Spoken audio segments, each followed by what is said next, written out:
Good morning, it's cruise day. Welcome to Southampton, England. That is the Norwegian Dawn, and right now I'm boarding for a 10-day cruise. Let's go. There's a few different ships here this morning, but we are boarding at the Horizon Cruise Terminal. Just dropped my suitcase off over there. The time is now 10 a.m. My boarding time is not until 12:30. And hopefully I can board early. I just asked them over there what time boarding is going to start. They said between 10 and 10:30. So any minute now. Hopefully they're going to let me board early, but I don't know.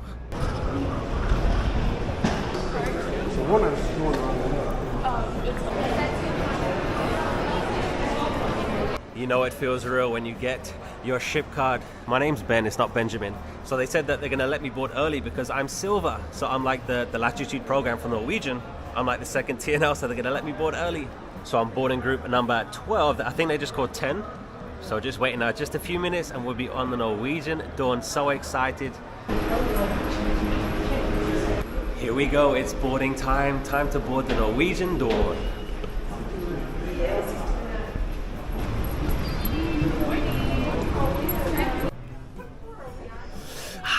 I'm so excited. Look at this place. So before I see anything, I know nothing about this ship. I didn't do any research. I didn't look at any pictures. So everything is going to be new to me.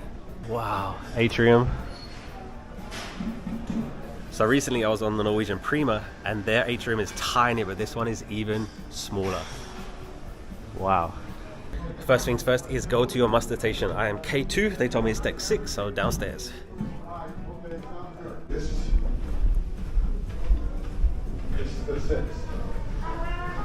Don't really know where.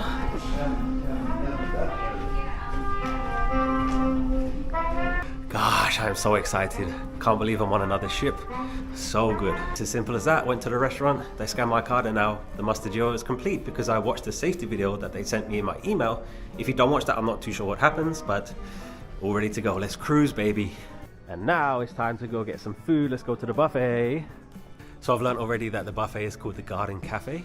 So I don't know if it's a good idea or not that I did zero research, but I wanted to be surprised by everything. Well, we can get a look over here. Let's take a look. Beautiful ship so far. Atrium, there's a screen there so you can't really see anything. Wow. Wow, I'm so excited to be on another cruise. If this is the first video of mine that you're seeing, I'm an experienced cruiser. I've been on a few cruises before. I used to work on cruise ships, so nothing is completely new to me. But yeah, this ship, I know nothing about it. I know they have an Irish pub and the buffet is called the Garden Cafe. That's all I know. Don't know anything else. We're going to find out everything together and it's going to be so much fun.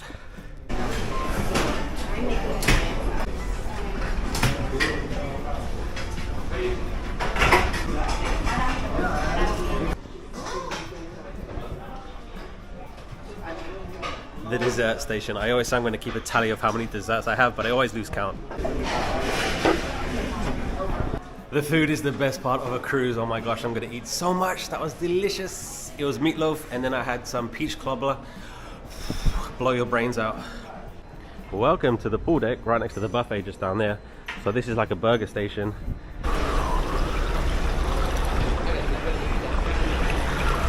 When I was on the Prima, the pool deck there is tiny, but this is even smaller. Oh my gosh.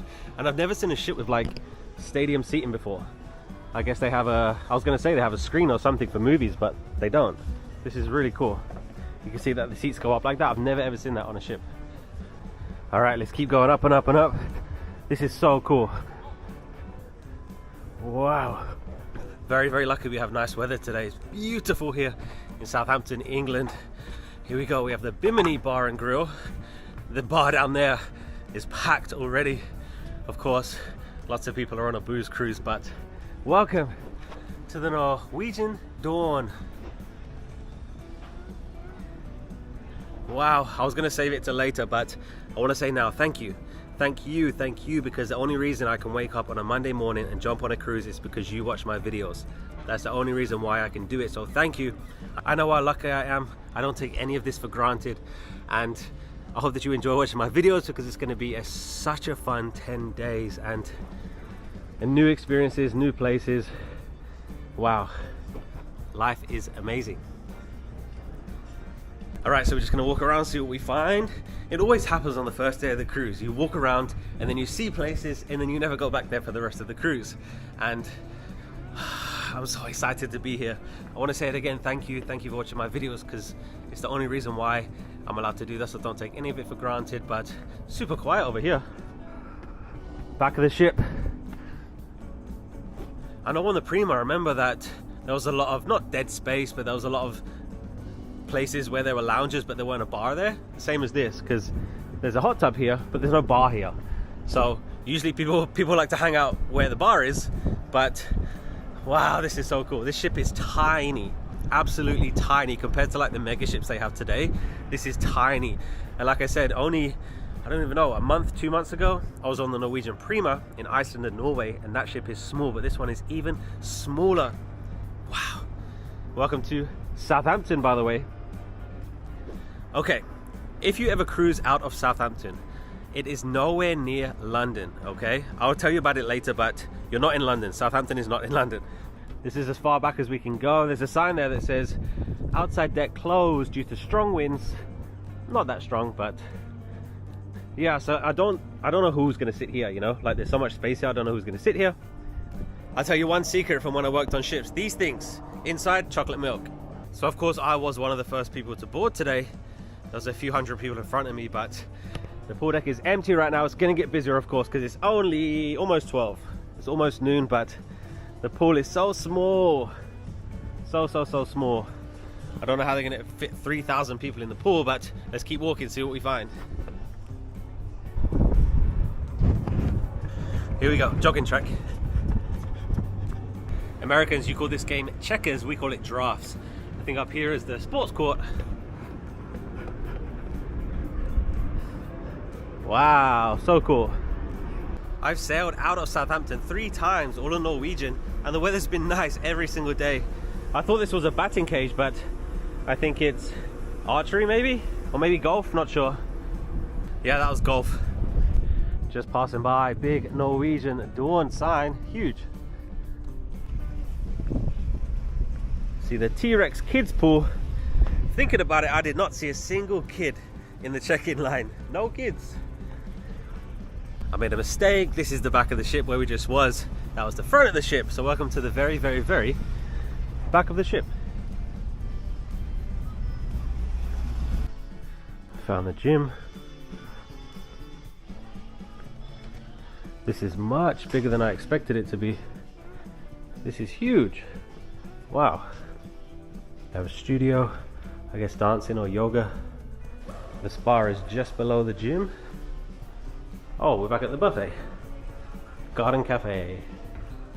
To the people that say they're gonna go to the gym every day, they're not gonna take the elevator, only the stairs. Don't lie to yourself, you're on vacation. Welcome to the Bliss Lounge. I get this is where they have parties, some shows, bingo. The Bliss Lounge also has luggage storage. I see so many people dragging their luggage around the ship. Norwegian always has somewhere to store your luggage, so make sure you find it, drop your luggage off, and then when your cabin's ready, you can pick it up, take it to your cabin. Don't drag it around the ship.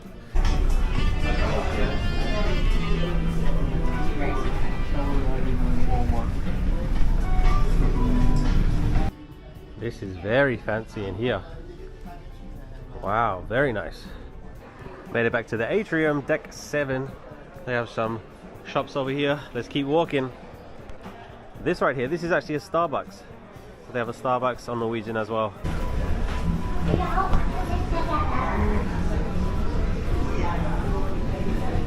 This is Le Bistro.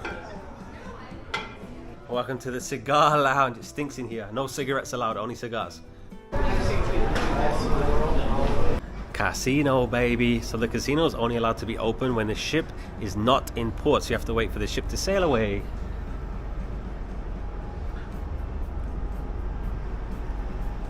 Can you believe this is on a ship? It's crazy. It's craziness. Here is the Stardust Theatre, right next to the casino. It looks like the Welcome Aboard show. Paul Boardman, he is a comedian from Liverpool. So the show starts at 8 p.m. I haven't seen the schedule for today, so I don't know what's going on. We found some more shops over here. Buying a watch on a ship is something that a lot of people like to do, and I'm so tempted to do it, but they're very expensive.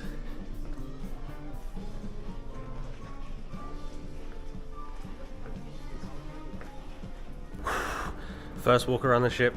It's gonna get a lot busier. There's people pouring on. I'm so happy, I'm so thankful. Thank you, thank you. It's gonna be an amazing 10 days. Can't wait to show you everything. I hope that you wanna join me on this 10-day adventure. It's gonna be great. Just walking on the outside deck here. I think you can walk all the way around the ship.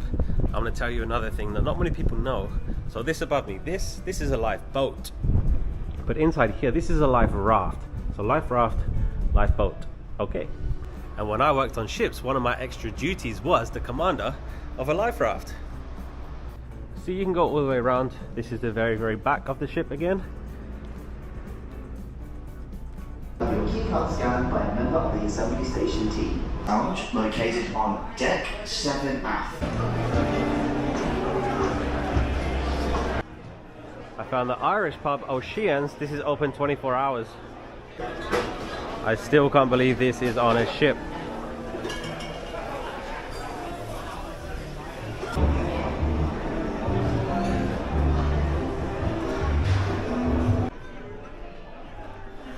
Found an empty spot over here.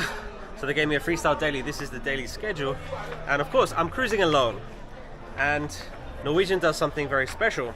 It's definitely the best cruise line for solo cruises. They have solo meetings every single day.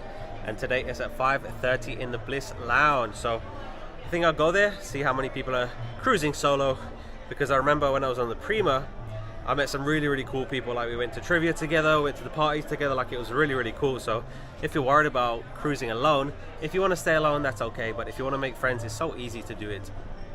But as you can see, there's something every second of the day. So the schedule every day is going to have stuff for the kids, it's going to have stuff for the teens. There's karaoke, there's shows, there's always music going on. There's so many venues where there's musicians and singers, and there's so much stuff going on. Cruising used to be just for old people, but now it's definitely not. There's so much stuff for everybody. Highly, highly recommend cruising. If you've never been on a cruise before, go for it, try it.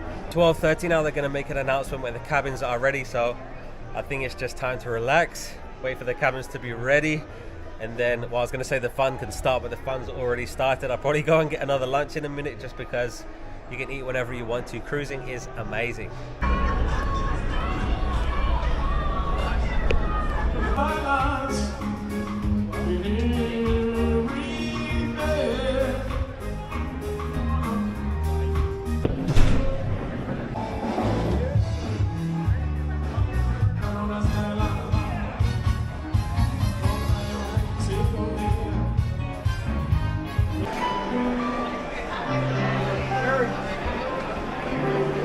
And at 2:45, cabins are ready. I'm looking for 5, 5, 6, 7.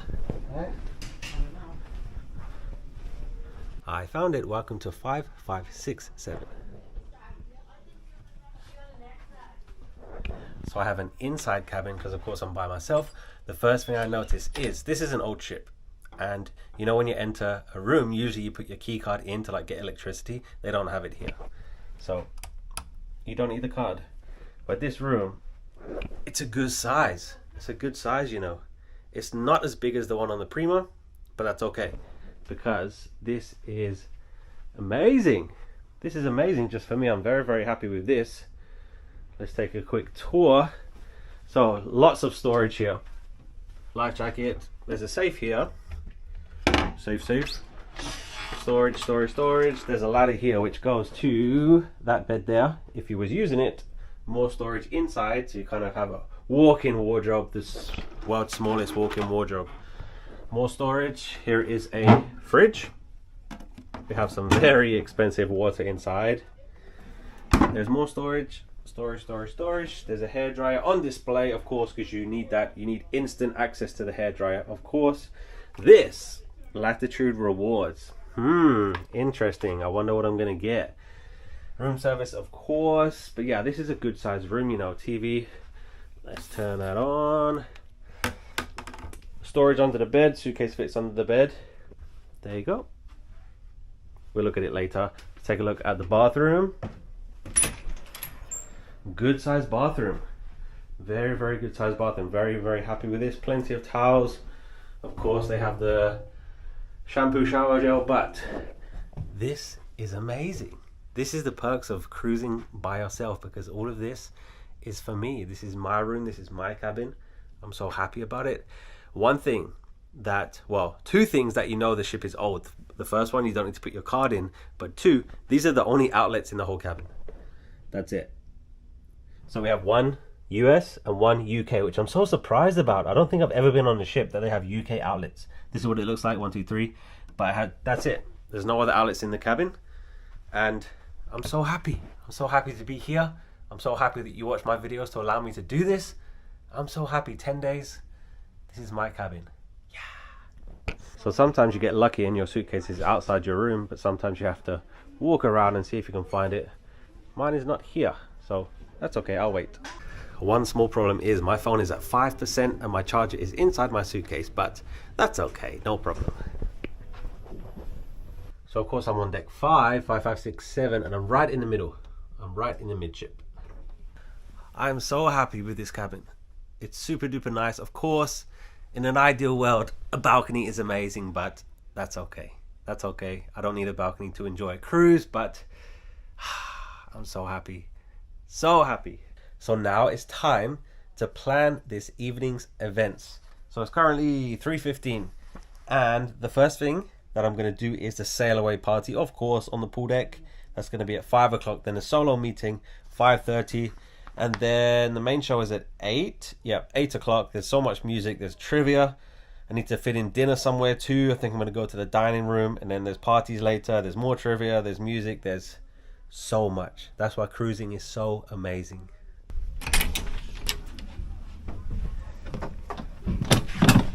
Now that I have my suitcase, I can tell you about level 8. This is my level 8 suitcase. This is the best quality suitcase I have ever had. It's so stylish. The quality is amazing. It has a combination lock for security. It has a very, very strong handle. Level 8 suitcases are built to last. The company is absolutely amazing. The customer service is first class. If you ever have any issues, they are right there to help you with those problems. Do not hesitate, because right now you can use my link to get 15% off every single product that Level 8 offers on their website. Click the link in the description to get to the website and look at all the quality products that Level 8 offers. They have packing cubes, they have small carry-on suitcase, they have sets. Level 8 offers every single travel essential that you need. They look great, they're built to last, and they are right there if you need any help. I do get a small commission if you buy anything from Level 8 through my link, so you'll be supporting me plus getting a quality product. So click the link in the description to get your Level 8 products today. And now it's time to unpack.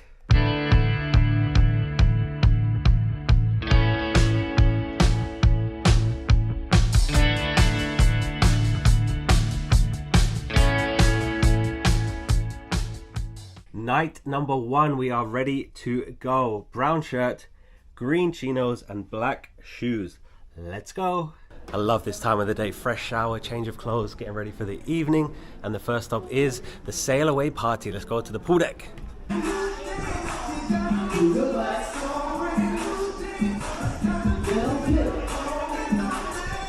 Sailaway party is in full swing, and we are leaving Southampton right now. We are cruising, baby.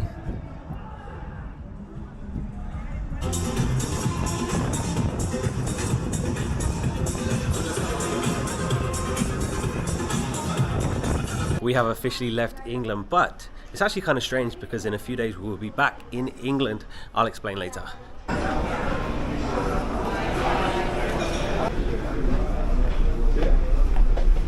Number 3. Which country is the world's largest consumer of potatoes? You want to see something amazing? Look at that. There's not many better sights in the world than that. So I've been busy since the Sailaway party. I had the solo meeting. There was like 30 people maybe, not as many as the Prima. I was definitely the youngest one, but so much fun. Really, really nice people. Some people have done like 50 cruises. It's crazy, but yeah, very nice people. A few Australians, mostly Americans, a few Canadians, and then me. People still think I'm American, but nope, just British me. And then just did trivia. I did terrible. Trivia is so difficult, but you can see the propellers are going. We're on the move. We're actually going to be going pretty slow because tomorrow's the sea day, and then we're in Dublin Island. Dublin's not that far away, so we're going to be going very, very slow. But yeah, the ocean is beautiful and terrifying at the same time.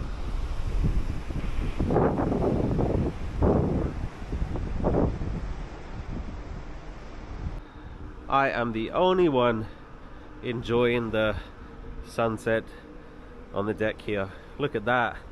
Can't even describe it. The world is beautiful. Go out there and see it. Can you see the ship moving? The back of the ship is going that way. You see that? Wow. One more time. Wow.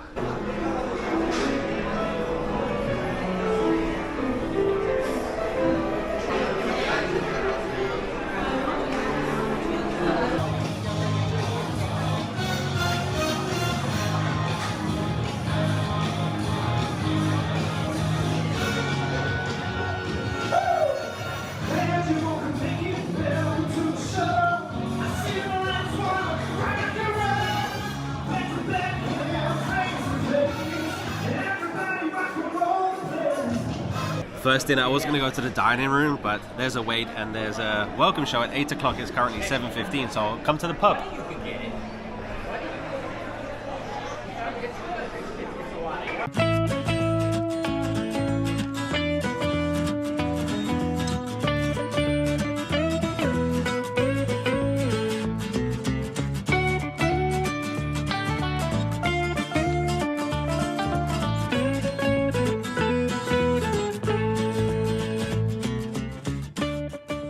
Delicious dinner. I did not plan on going to Oceans, but that's okay. Time to go to the theatre.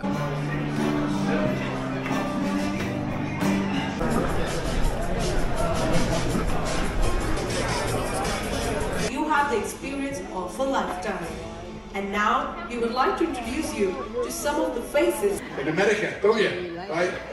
But of course, when you travel to Europe or elsewhere, you know, things don't. Just left the Stardust Theatre. Very, very funny comedian. So he was from Liverpool, and some of the jokes just didn't work because 99% of the audience is American, and Americans, our sense of humor is different. So stuff that I thought was very, very funny, nobody laughed at. So he was very funny though. This is a cool area just outside the theatre. Got some art up here. It's cool. So one of my favorite things to do in the evening is watch the casino. I don't really like to play because you lose a lot of money. So the casino is just around that corner. And I don't remember the other casinos on the other Norwegian ships being smoking, but it absolutely stinks in there. People are smoking everywhere. It's horrible. I don't remember that being the case on the other ships because literally every single night I would go, when there was nothing else to do, I would go to the casino and watch the roulette or watch whatever. But in there, like, I can't even stand in there for 5 minutes because there's smoke everywhere. It's disgusting.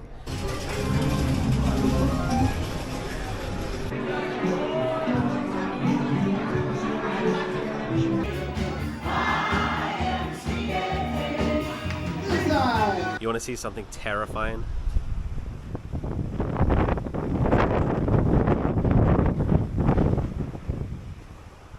The darkness of the ocean is terrifying.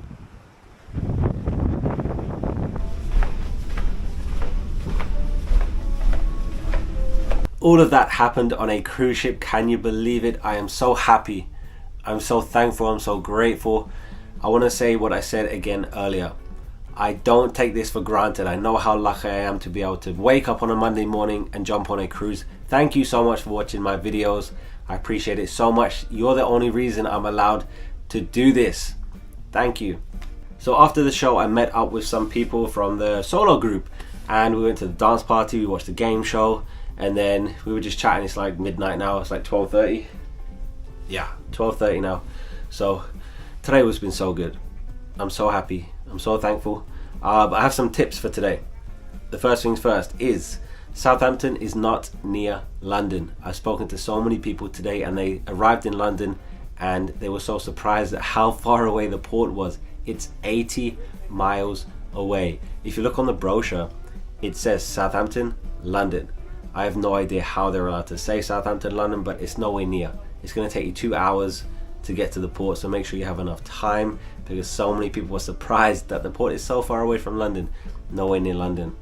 And I took the train to Southampton. I live near the port, but I took the train to Southampton, and then it's around a 10 or 15 minute walk from the train station to the port. You can take a taxi if you want to, but it's an easy 10-15 minute walk from the Southampton train station to the port. The solo group, there was around 30 people, really nice people. I'm definitely the youngest one, but that's okay. Still very nice people, so much fun and just so relaxing. You do whatever you want to do. They gave us everybody a schedule. The solo group's going to be here, come if you want. We're going to be doing this tomorrow, come if you want, and that's it. You know, you literally do whatever you want to do, and that's the point of cruising solo, because so many people don't even like going to the movies by themselves. Some people won't even go shopping by themselves, but you know, travel by yourself, do a cruise by yourself. You do whatever you want to do. Tomorrow's a sea day. If I want to lay in bed until 12 o'clock, I can do that. If I want to wake up, get ice cream, go back to bed, get ice cream, go back to bed, I can do whatever I want to do. Okay? I know it's not perfect for everybody. I know everybody cannot do it, but don't let the fact that you have nobody to travel with stop you from traveling, because that's craziness. I have one more thing. The last thing I want to say is level 8. I love the suitcases so much. I got the set, I got the big one, middle one, and the carry-on. Click the link in the description to go shopping at level 8. You get 15% off if you click my link and buy something. I get a tiny commission, so you'll be helping me as well, but check out level 8 in the description. But that's it. I just want to say thank you. Today's been a great day, and there's 9 more days. We are just getting started. Sorry I couldn't show you the dining room today, but yeah, I got caught up with the time and I needed to get to the show. There's a few things on the ship that it's very difficult for me to show you, like casino. You're not allowed to film in the casino. You're not allowed to film the shows. And in the restaurant, I'm not going to sit at a table and start talking to the camera in a restaurant. So you're not going to see me eating, because you don't need to see me eating. But you know, that was my day on a cruise ship. I hope that you enjoyed this. Like I said, this is a 10-day cruise, so there's 9 more days. I hope that you want to join me on this 10-day cruise. It's going to be so much fun. Tomorrow's a sea day. That means that the ship doesn't stop. We're just going to be floating around. So we'll have a 4-day packed of activities. I got the freestyle daily for day 2. There you go, day 2. So these are all the activities happening tomorrow. Look how many there are. It's a packed out day. Cruising is amazing. So happy. I'm so thankful. Thank you. I know how lucky I am. I'm really trying to make the most of it, and I had a great time today. Met some great people, and there's 9 more days to come. So hopefully you want to join me. Hit the subscribe if you want to. Click the like to tell me that you enjoyed this video, and write a comment. Tell me what you think, and I'll see you tomorrow. Have a great day. Smile today. I hope you're happy today, and see you tomorrow. Goodbye. Good morning and welcome to a day at sea. There is not many better views in the world than that. Welcome back to the Norwegian Dawn. We left England yesterday and we're on our way to Ireland.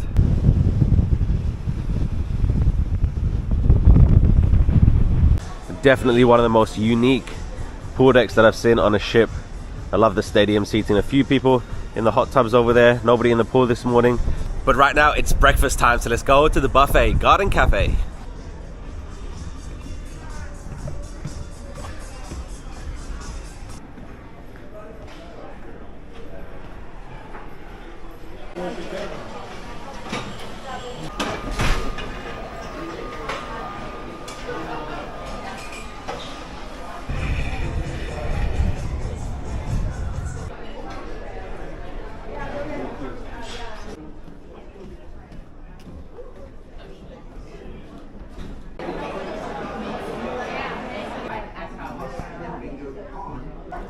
Delicious breakfast. So because it's a sea day, the schedule is jam-packed. There's so much stuff going on.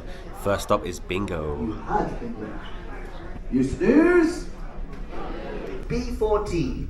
1414. B14. The Valentine Ball of Bingo.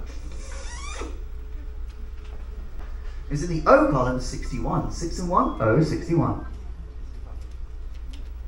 B5 on the B lane number 5.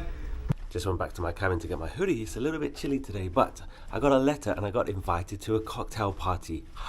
So because I've cruised on Norwegian Cruise Line a few times, I'm like a silver latitude member. So I'm going to a cocktail party. Not right now, it's later, it's tonight. So I need to try and pick out my best clothes for a never been to a cocktail party before, so. You guys are going to the food hall. So atrium, so we are off the ship where unhaven guests can access. So we have the Haven restaurant.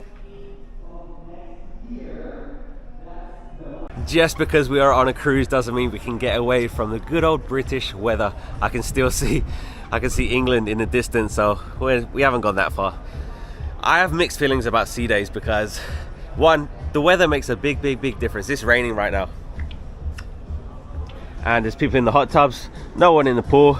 And if it was in the Caribbean, then it will be completely different because you can just sit at the pool all day and it doesn't matter about anything else. But because the weather is like this today, it definitely changes your plans. There's so much going on. There's like 5 things going on every hour of the day. There's so much.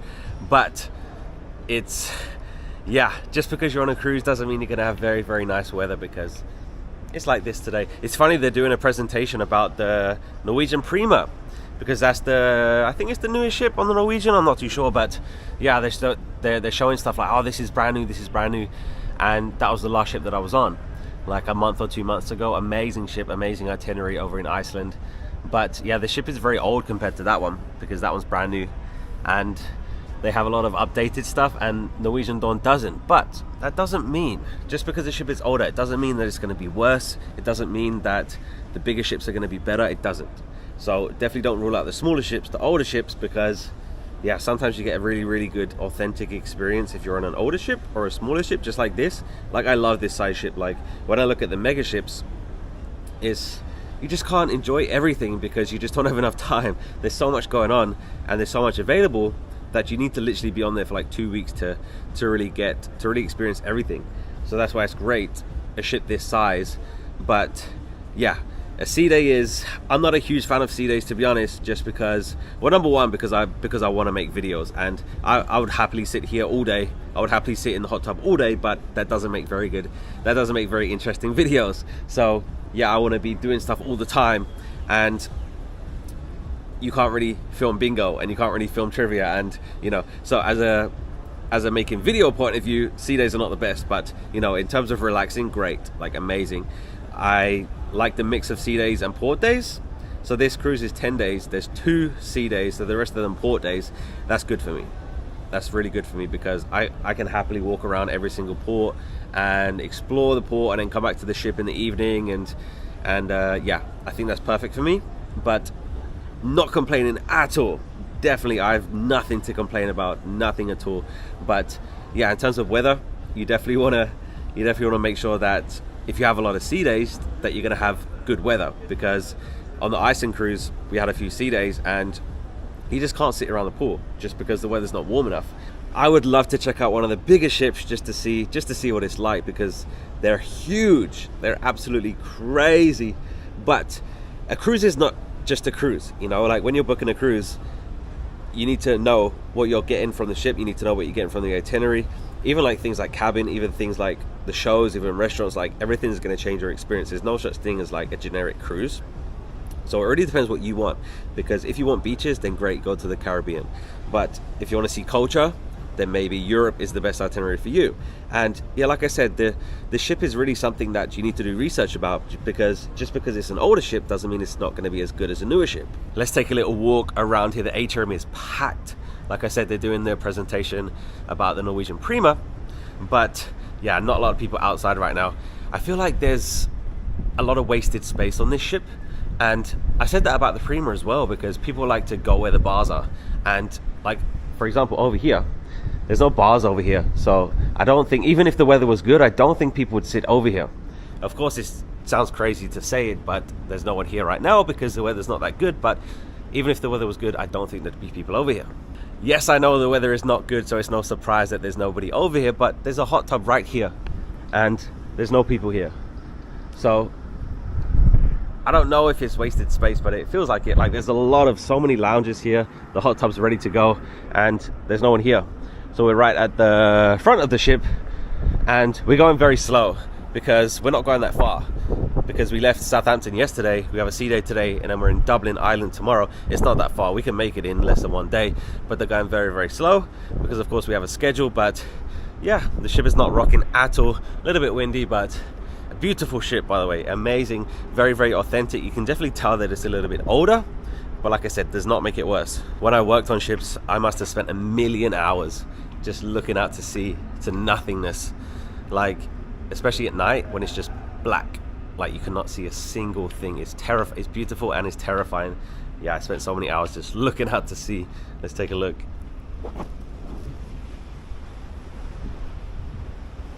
I can still see the south coast of England in the distance, so yeah, we still get the British weather. Pool deck is great though. I've never seen a ship with like stadium seating before. It goes down, down, down, and 4 hot tubs. Hot tubs are full, nobody in the pool. They have a stage in the middle. That's where the band was yesterday for the Sailaway party. So right there. But the ship is beautiful. You cannot complain about the ships. It is currently 1 p.m. and I feel like a sea day is literally finding stuff to do between meals. So of course I've had a breakfast, lunch is coming up, so it's just finding stuff to do until it's time to eat again. But to be honest, it's always time to eat. Right at the back of the ship over here, I thought this was a helipad, but it's not. It says winch only. And usually you're not allowed up here. Like, the helipad will usually be blocked off, but for some reason you can come here. Right at the back of the ship. This is the kiddie area, kiddies pool. I must have seen like 3 kids on this cruise, so no one in the kiddies pool.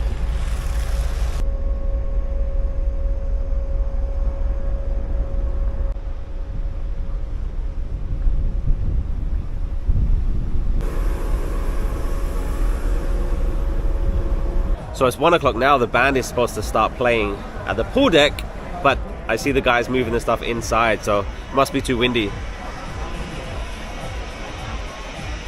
All right, it's time for lunch. Taco lunch.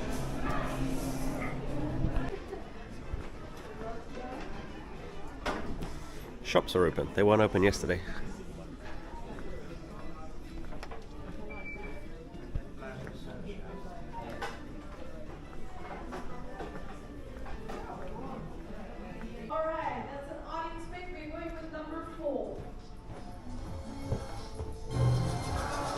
On your cards, and we have 40 there. Deal or no deal. Today.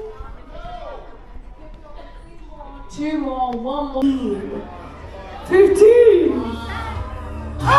It is 4 o'clock now. I just came back to the cabin. The ship is rocking so much. This might be the worst I've ever experienced as a passenger on a cruise, because the ship is rocking. People are getting sick and everyone's like this.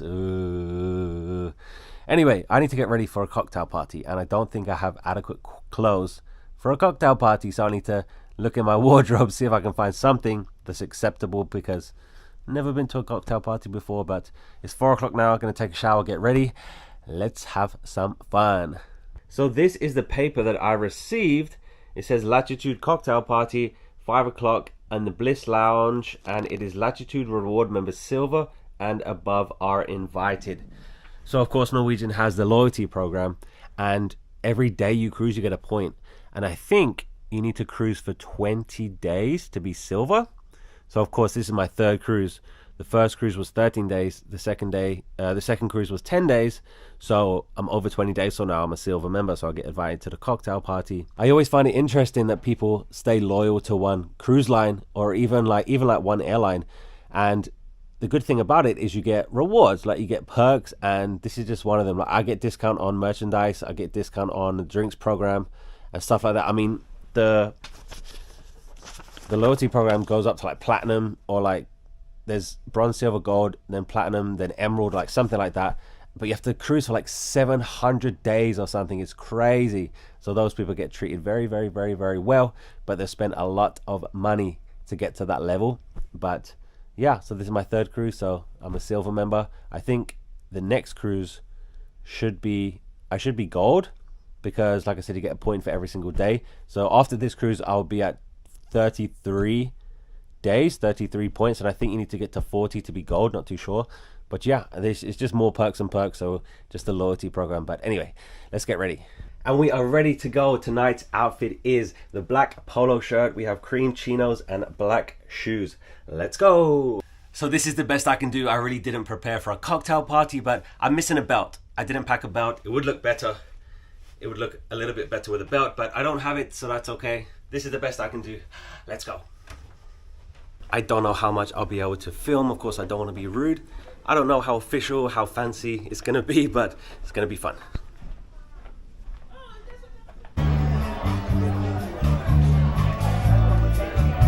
Cheers. Cheers. And yes, Ray, all the way from South Philly. Anybody here from South Philly? That was fun, but that was definitely not what I expected. Definitely not as official as I expected. Like, people showed up in shorts and stuff. So I didn't need to worry about getting dressed up or anything. Just finished a solo meeting. Everybody's gone to dinner, but that's okay. I love this area. Midship, deck 9. It's super cozy. And it seems like not many people know about it. Pretty much all they did was talk about future cruises and thank you for being loyal and blah, blah, blah, whatever. But yeah, it was cool. Had some drinks, spoke to some people, but I thought it was going to be like a mingling thing. But yeah, everyone was just pretty much sitting down in the lounge and someone got up and like spoke about stuff, but it was cool. Not what I expected, but I felt good about myself getting dressed up just a little bit. Still can't believe this is on a ship, just floating in the sea right now. It's crazy. Anyway, so the time is currently 6. I'm looking at the schedule right now. So the show tonight is Soul Rocking Nights. There's one at 7, there's one at 9. I like to go to the late show because I like to have a late dinner, because everybody in the solo club has just gone to dinner together right now, which is 6. It's too early for me. So they go to dinner now. So there's a newlywed show, game show at 8. So I want to watch that as well. So that show at 8 and then the main show at 9. So I think I want to go to dinner at 7. So it's 6 right now, so we have an hour to kill. So just gonna relax. That's the perk of cruising by yourself. You do whatever you want to do, and I said it yesterday, but I'm so grateful, and I don't take this for granted. I know how lucky I am to just wake up and jump on a cruise. So thank you for watching my videos, because that's why I can do this, because you watch my videos. So thank you. So I want to show you this area quickly, because this is deck 9, midship. So down there, of course, is the atrium. There's Starbucks right there. So deck 8 in the middle, that's O'Shea's, the Irish pub over there. But this is deck 9, and there's nobody here. It's definitely hidden. Like, I think there's an elevator to it through that door right there. But it seems like not many people know about this area. Very, very chill area. And the great thing about Norwegian is the solo meetings, they're hosted. That means that a crew member is here and like does activities and talks to us about stuff, whereas the other cruise lines, they would just say solo meeting, like go to this bar at like 8 o'clock and whatever, like do whatever you want to do, and there's no structure, like just go if you want. But Norwegian does it very officially, and the host Patrick, he said that this is a great spot to just get away from everybody and just relax, because yeah, it seems like a hidden spot over here.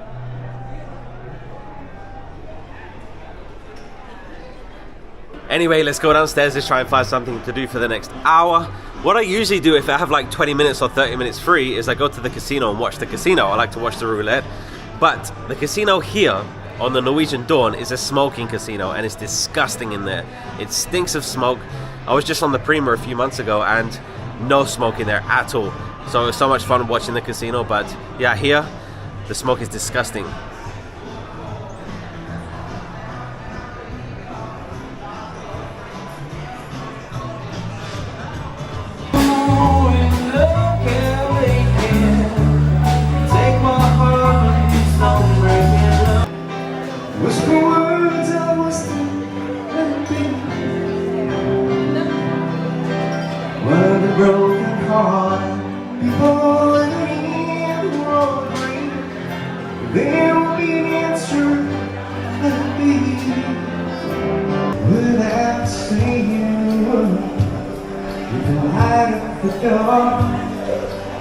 It's 7 p.m. now, gonna try and get into the dining rooms. Seems like they're always very busy. There's people waiting outside with buzzers and stuff, so let's see if I can get in. So there's two main dining rooms that are complimentary. One is called Aqua and one is called the Venetian. So I just went to Aqua, I got a buzzer and they said 30 minutes. It's currently 7:15. So let's see how long it takes. So the next show is at 9 p.m. The Newlywed show is at 8. If I'm late to that, it's okay. If I just see a bit of it, it's okay. But I definitely want to see the show at 9. So we should be okay. Let's see how long this takes.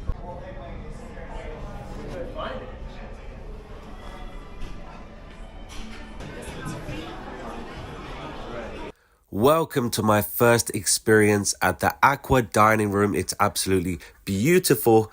I started with a creamy New England clam chowder. Then I had a bacon and bourbon glazed chicken breast, which was absolutely amazing, not too spicy. And the dessert was an apple strudel. Dinner was amazing. Got chatting to the nicest couple next to me. They've been married 59 years. They live in Florida and they were so nice. Like, if you're worried about cruising by yourself, there's so many nice people out there. Like today I met people at the solo meeting, then I met people at the cocktail party, then I met people at dinner. Like, you meet people all over. So if you're worried about you're gonna be alone, you won't be. If you wanna be alone, then great. If you don't wanna be, then you don't have to be. So many nice people out there. Just say hello and you'll meet so many people. It is now 8:30, so the show's gonna start at 9, so just hanging out until then.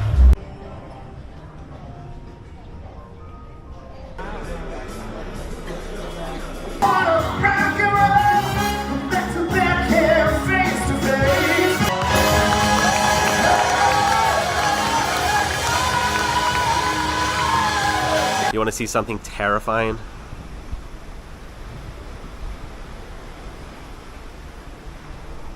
The darkness of the ocean. Beautiful and terrifying. That show was amazing. The cast is so talented. But one girl, one singer, she was unbelievable. I think her name's Maya. I looked at the list. I think her name's Maya, but she was amazing. But they're also so talented. When I was on the Norwegian Getaway, they had two shows. One was called Burn the Floor. The other one was called $1 Million Quartet. They were like out of this world. They were unbelievable. So compared to that, this one, it wasn't extremely exciting. They were very so talented, but Burn the Floor and $1 Million Quartet just blew me away. So very talented, but not as good as the ones on the Getaway.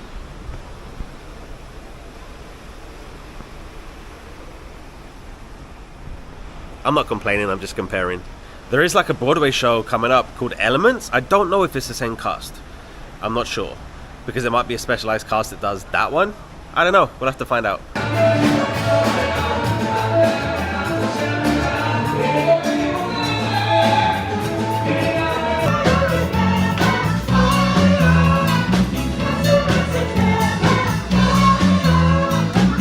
All of that happened on a cruise ship. Can you believe it? Today was another great day. I'm so thankful. I'm so grateful. I don't take anything for granted. Thank you so much for watching.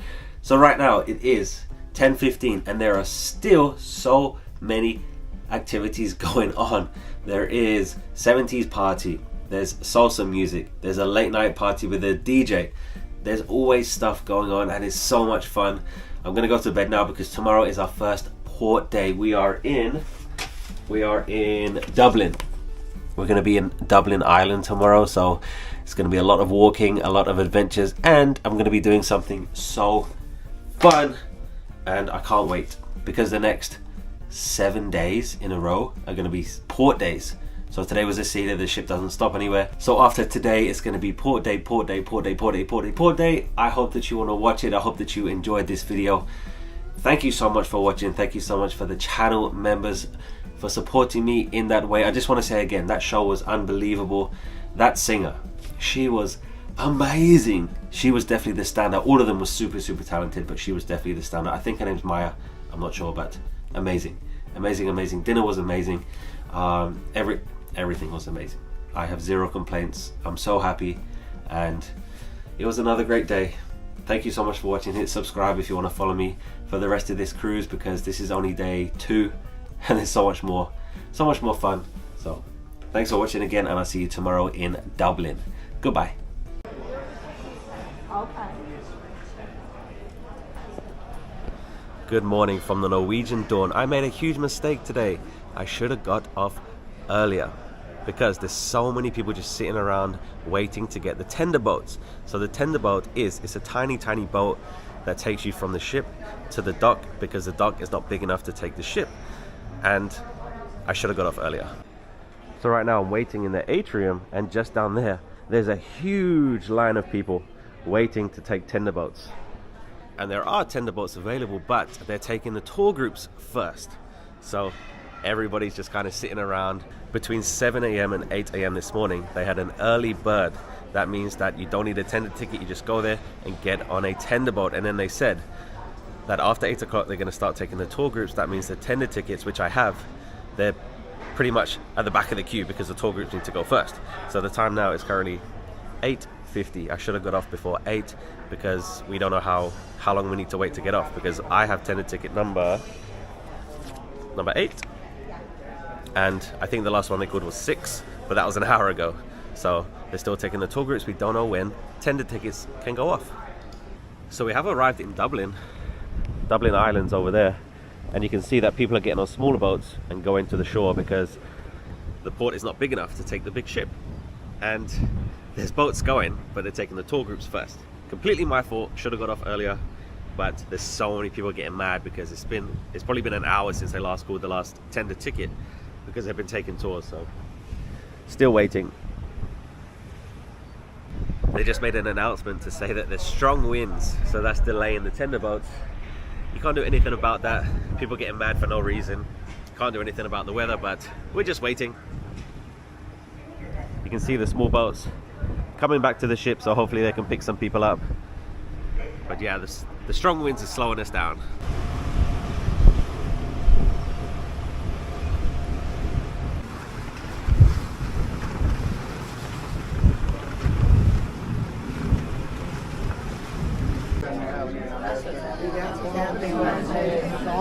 Our government It is now 9:35, no movement. The line has not moved. I'm standing next to guest services right here, and I'm listening to the conversations. So many people are complaining. It's not Norwegian Cruise Line's fault that it's windy, and it's your fault that you didn't get off with an early bird where you didn't need a tender ticket. It's crazy listening to people complain, but there's nothing you can do about it. Just wait. Your vacation is not going to be perfect. It's nobody's fault. If anything, it's your fault for not getting off early, but it's nobody's fault that it's windy. Just wait patiently. Yes, at this time we are filling in the big tender boat, and we are waiting for the other tender boats to return back to the ship. Thank you all for your patience. Once again, everybody, at this time we have 726 guests on board. We are waiting. We are filling in the bigger tender boat, and we are waiting for other tender boats to return back to the ship. This is a quick update for all the guests. Thank you. we've gone down 2 more floors.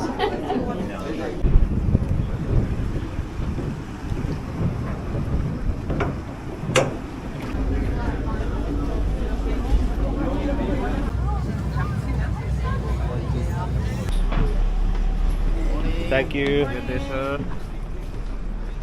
Right up.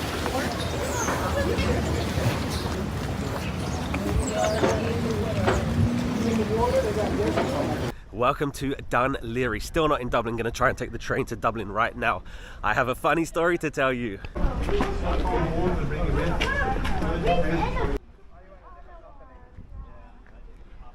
Welcome to the Dun Leary train station. They said it's 9 stops to the centre of Dublin. I just got recognised. I still can't believe it. It absolutely made my day. So I'm standing there to get off the ship. You have to scan your card. So I scan it and I say thank you, and he says thank you, Mr. Ben.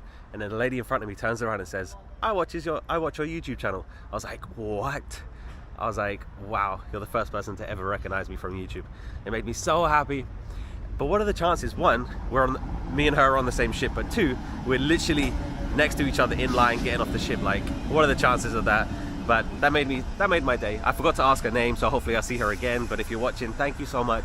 She was so kind, she was so friendly. But the train the other way just came in, so we're waiting for the train to Dublin. 5 minutes. So the tender, it was about 20 minutes. It was a rocky ride. So you can see like people are pretty much packed in there, but everyone was just happy just to get off the ship because it took a long time. And is it Norwegian's fault? Absolutely not. Absolutely not. So people complaining to Norwegian that they have excursions, whatever. It's not Norwegian's fault that it's windy. Calm down, relax, you're on a cruise. Life always goes on. Some people I do have sympathy for is the people that have a private excursion, so not an excursion booked through Norwegian Cruise Line. Say for example, they have an excursion booked at 10 o'clock. They expected to get off the ship at 7, 8, 9, whatever, but they couldn't get off until now. So it's now 10:30, so they missed their excursion. Norwegian Cruise Line doesn't need to help you because you booked it not through them. Those people I can understand, I have sympathy for them, but what are you gonna do? Shout at guest services is not gonna help you. And I did see someone shout at guest services because they have a private excursion starting at 10 o'clock, but they couldn't get off until after 10 o'clock. You should have got the early bird, you should have got off at 7, but you know, what are you gonna do? Shouting at guest services is not gonna do anything. Just calm down. You're gonna miss your tour. It's okay. This is your only time in Dublin. That's just bad luck. Anyway, life goes on. But yeah, that lady made my day, so thank you so much. I just got recognized. Wow.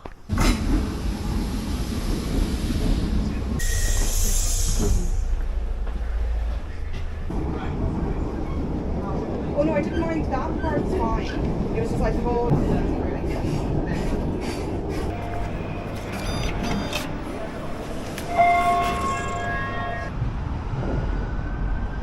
The bus cost €5.20. It took 20 minutes. Welcome to Dublin.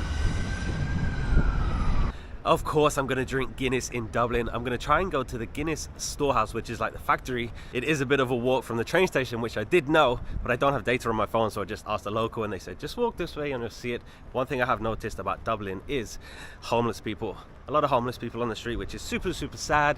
I've been here once before, so this is my second time in Dublin, and it's a great city, I love it. Very, very nice weather today, because the last time I was here, it was so cold. Just went past the Trinity College, Dublin, very, very famous. If you didn't know, the Republic of Ireland is not part of the UK, so they have euros here. They don't use the pounds like we do in England. If you go to Belfast, that's in Northern Ireland, it's part of the UK. So if you come to Dublin and you call the people here British, they will be very, very angry. First sign of Guinness.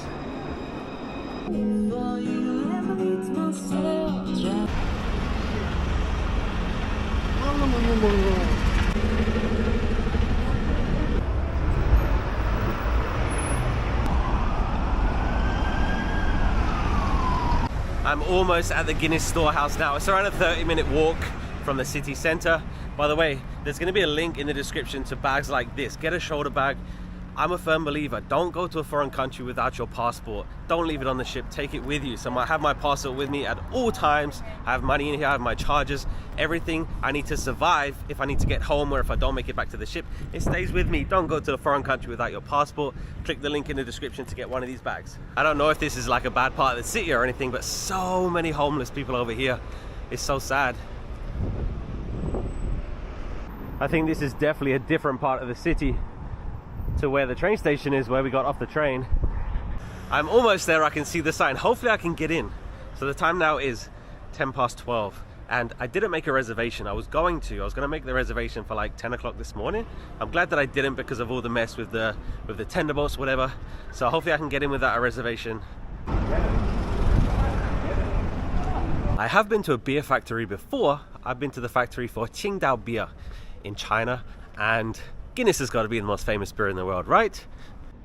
Many, many tour buses and taxis here. It's a very popular place. And horse and carriage.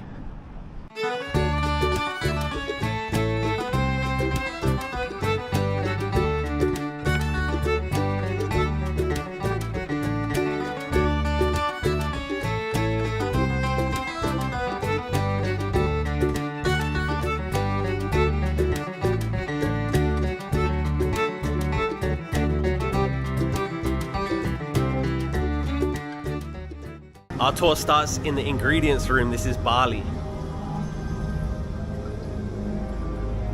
I'm gonna be completely honest at the beginning of the tour. I don't like Guinness. I've only had one pint of Guinness in my life and I didn't like it, but you know, it's iconic. We're gonna get a free pint of Guinness at the end of the tour. By the way, the ticket was 28 euros.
Isn't that the most beautiful beer you've ever seen?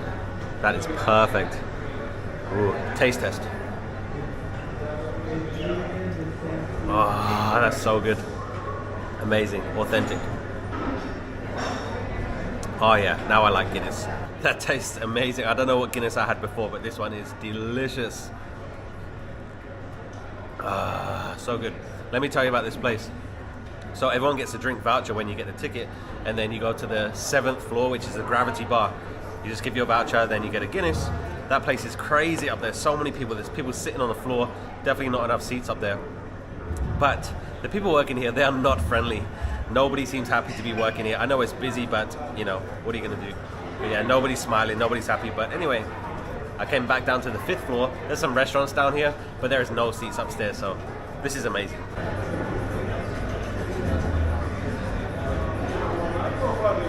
Cheers. There's so many glasses just spotted around everywhere. Back to the 1st floor, let's take a quick look around the gift shop.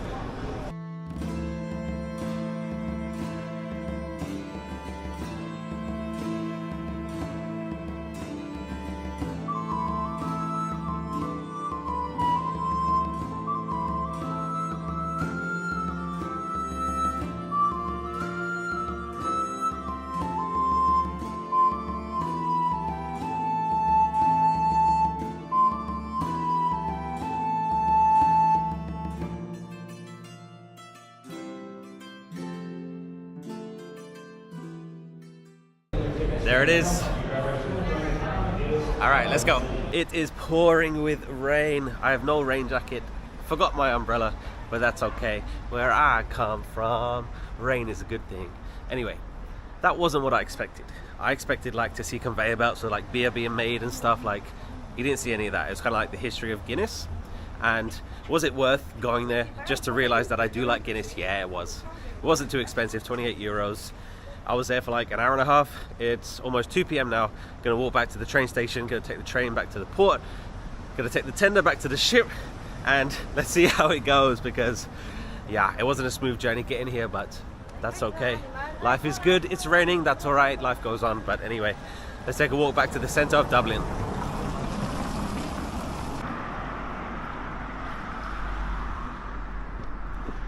This is like the original place where Guinness was made, and I can just imagine like workmen going down here every day for work.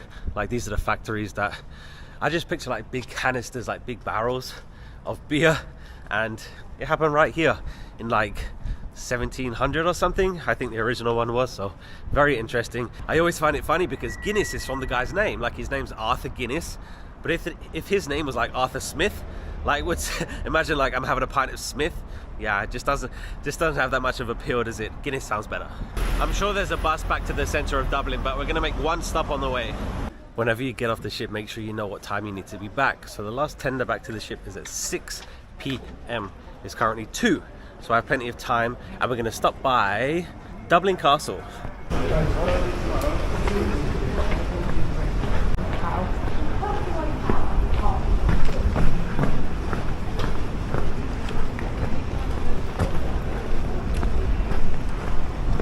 I could definitely play football in here.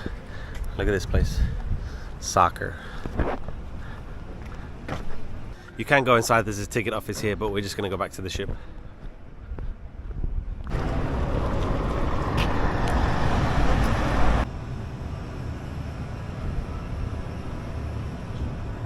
I like Dublin and I like Irish people, but the homeless people here, so many. So many. It's so sad to see.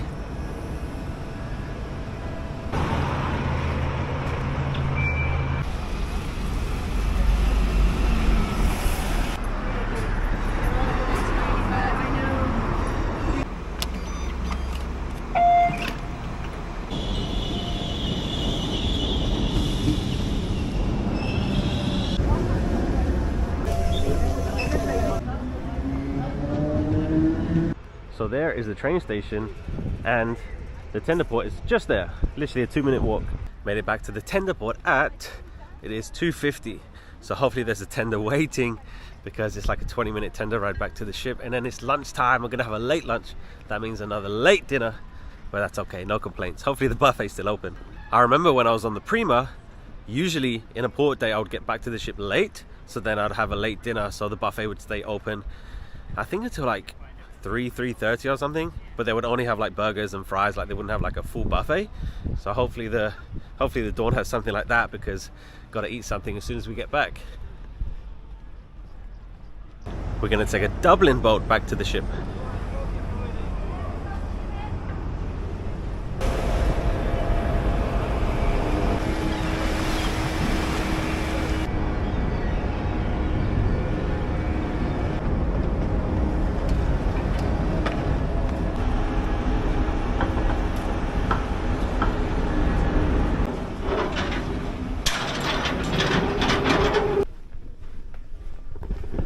Made it back on board. It is 3:30. It took a long time to get the small boat docked next to the big boat because there were big waves. It was so windy, but we got it done. We're gonna try and get something to eat, drop my bag off at the cabin, try and get some lunch somewhere. Hopefully the buffet's open.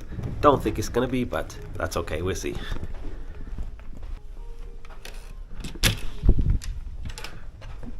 It's so nice coming back to a clean cabin. My cabin is nice and clean. Housekeepers still working. They were working when I left this morning. Be kind to the crew. Be kind to everybody. I'm actually going to try and get a table at Oceans. It shouldn't be too busy because I expect a lot of people are still off the ship. It is now 3:40, so people will start coming back gradually. But let's try and go to the Irish bar.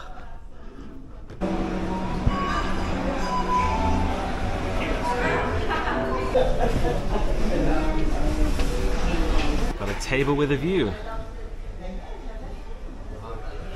I have the same server, Prince. I had him last night in Aqua.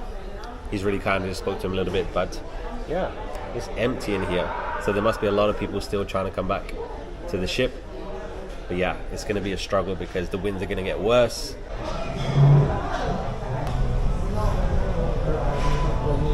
Smoked barbecue wings. Fish and chips. Apple pie.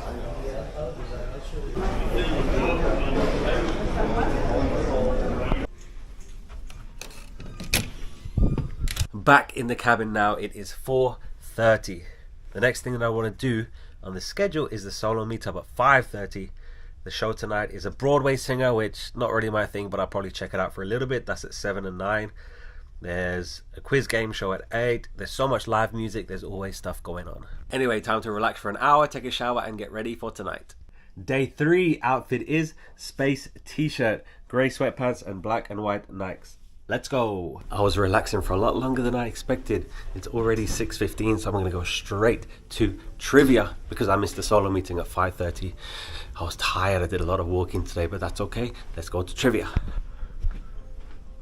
I went for the casual look today. The good thing about Norwegian is there's no expectation to dress a certain way or anything, and they have freestyle dining, so you go to dinner whenever you want to, which is going to be later.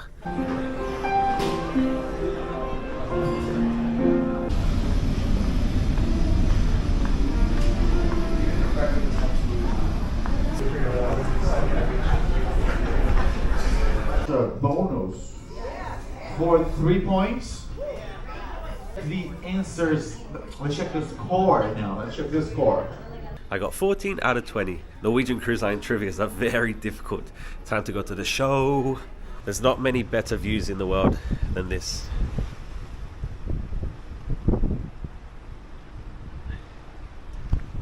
Looks like the Mediterranean or something. That is Ireland.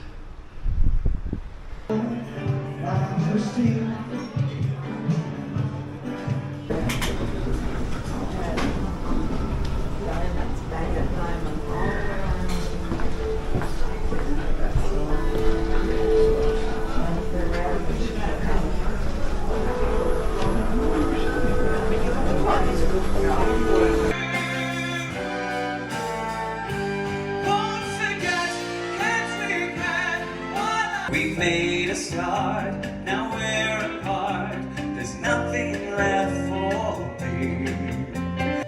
Maria, I just kissed a girl named Maria. I came outside just to show you this.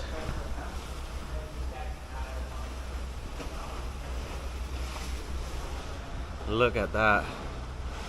You know, Since I got recognized earlier, it may not seem like a big deal, but to me it is, because when I see like subscriber count and when I see like views, it's just numbers on a screen. But when I see like real people and they say they watch my videos, it's crazy. And when I read comments and they say anything really, then it makes me so happy. So please write a comment, tell me what you think about this cruise so far. It's been amazing so far.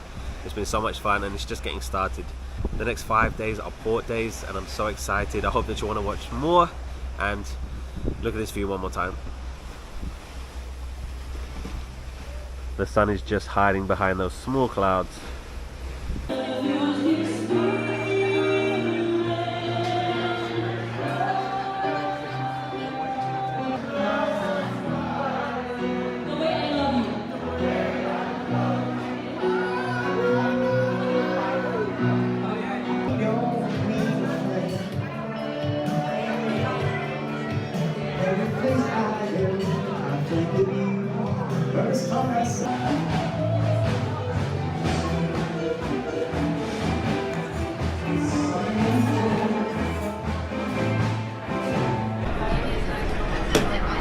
Welcome to a late dinner at the Venetian dining room.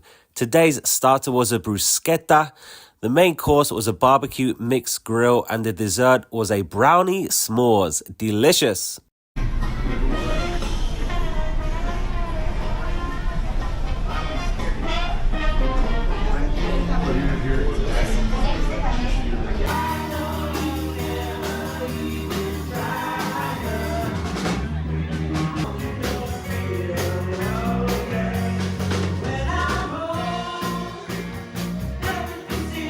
That was the Beatles tribute band. It's impossible to listen to Beatles music without being in a good mood. That was so much fun.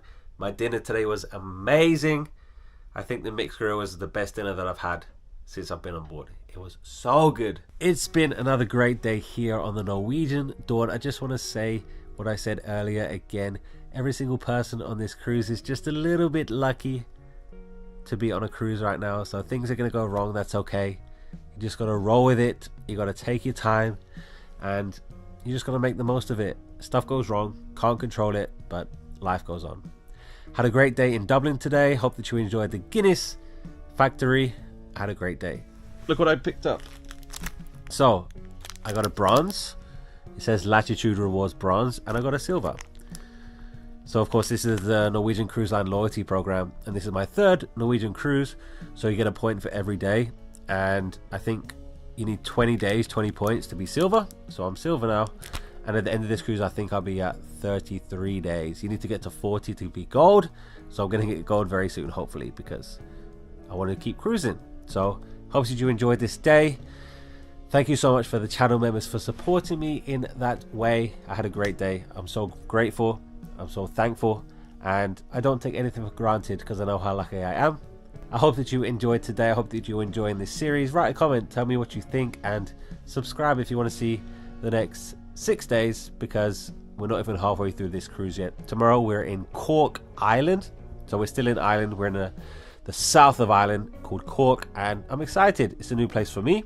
We're going to get off the ship early tomorrow morning and check it out, see what we can find, and I'm sure it's going to be a great day. So thank you so much for watching this one, and I'll see you tomorrow. Goodbye, good night.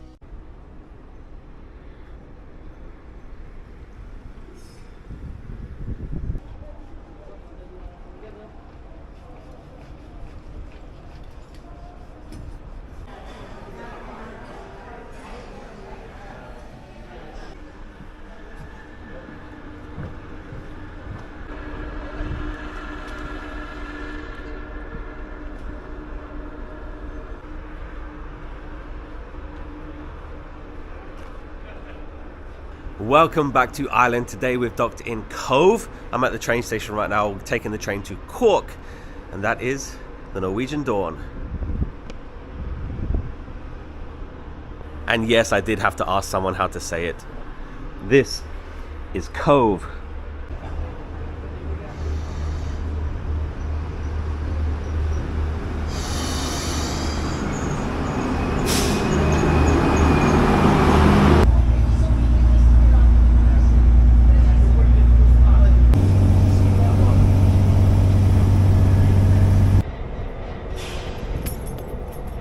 Sometimes Americans say that Irish people and Scottish people are very difficult to understand. Trust me, it's the same for English people, because next to me on the train there were two Irish blokes and I did not understand a word they were saying. They were definitely speaking English. I understood like 2 words in the whole conversation. Anyway, welcome to Cork. So yesterday we were in Dublin, and it was a 20-minute train ride from the port to the city, and it was a 30-minute train ride from the port to the city here in Cork, and the train cost €6.90. I am currently on a 10-day cruise, and it's been an amazing cruise so far. Today is day 4, and yesterday in Dublin we went to the Guinness factory, so check out yesterday's video. Today we're going to jail.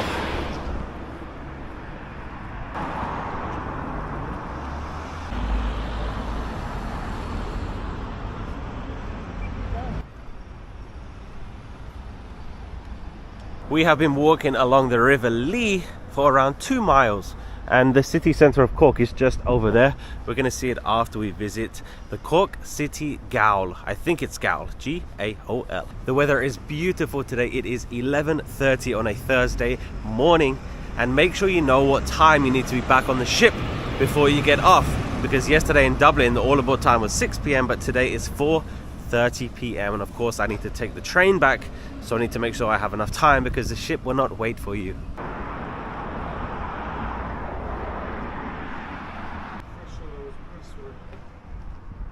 Almost there. I just walked for 40 minutes. The weather is beautiful. I don't know if I can get in. I did not make a reservation, and yesterday I was delayed for 2 hours getting off the ship.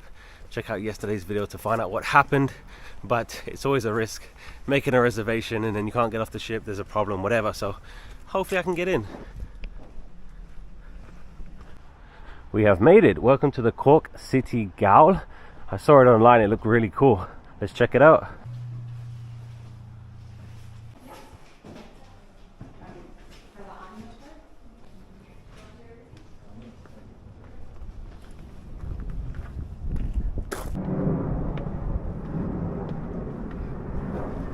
I was definitely wrong, because the Cork City Gaol, even though the spelling is G-A-O-L, it's still pronounced jail. Yep. So there's two options. You can just get the guidebook or you can get the audio tour, but the girl at the desk, she said it's the same information and I'd rather read it than listen to it. So I just got the guidebook. It is €11 and it's €13 for the audio tour. So let me just show you quickly what they gave me. I'm not going to read everything because there's a lot of information here, but so you have a map. So this is where we started down there, and we're currently here. And on the other side, you find the number and then you read it. Let me tell you about Mary Sullivan. In 1865, following her 8th conviction, she received a 7-year sentence for the theft of cloth. That's it, the theft of cloth. And because it was a large sentence, she was transported to Australia, because it was cheaper to send her there than put her here for 7 years. Crazy.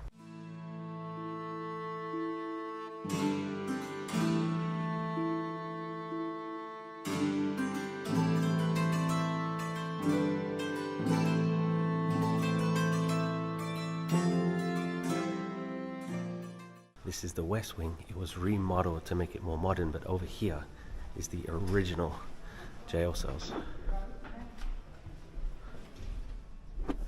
Doesn't look good. One of the coolest things I've ever done is I went to Alcatraz Island in San Francisco, and you can obviously see the jail there. It reminds me of this. It looks a little bit similar to this. Just can't even imagine what life was like. I think we can see a cell over here.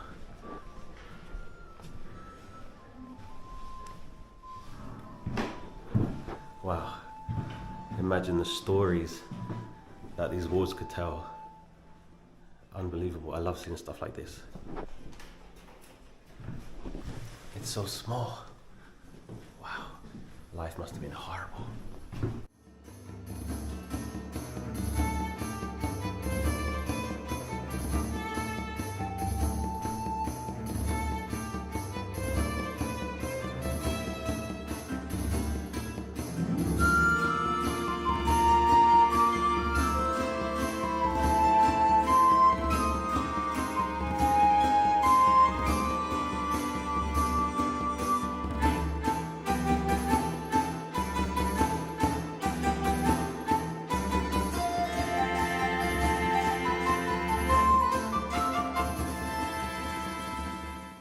So the graffiti in this cell is from real prisoners.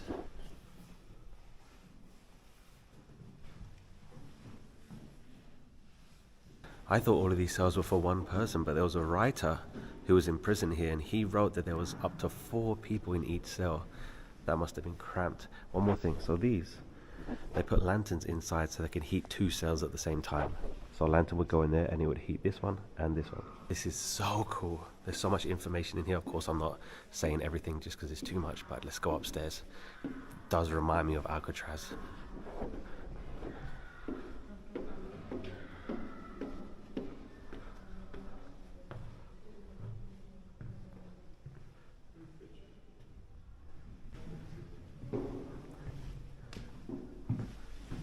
That's Julie. She's 10 years old.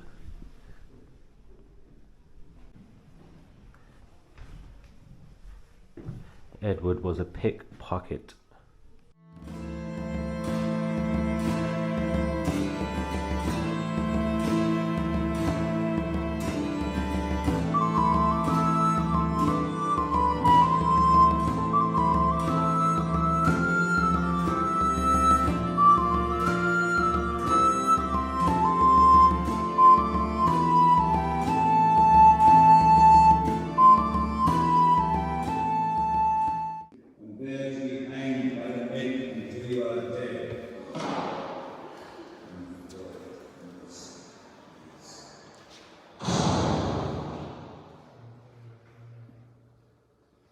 In a sense, each judge is different, and each judgment is passed.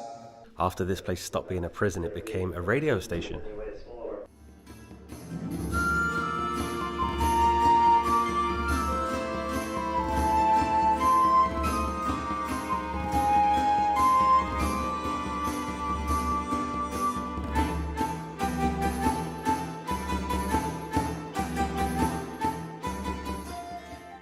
President Kennedy visited Cork in 1963 and he spoke through this exact microphone. Wow.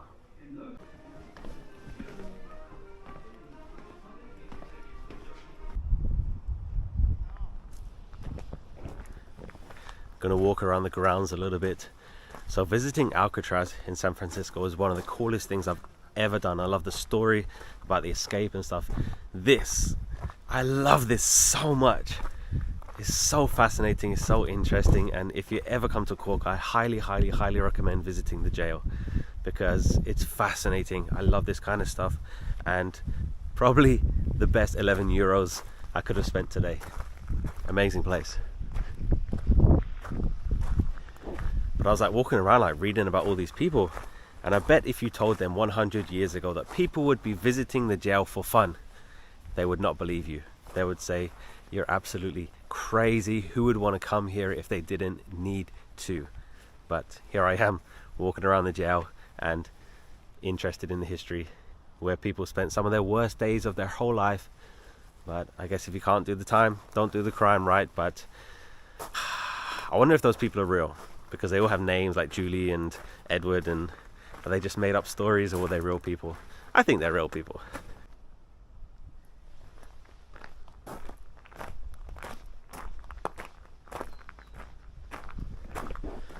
I think when people complain about life today, we have no idea how bad life was for these people, let alone even further back than when this prison was going, because 10-year-old children thrown in jail and whipped because of crimes. You know, what would happen to kids today?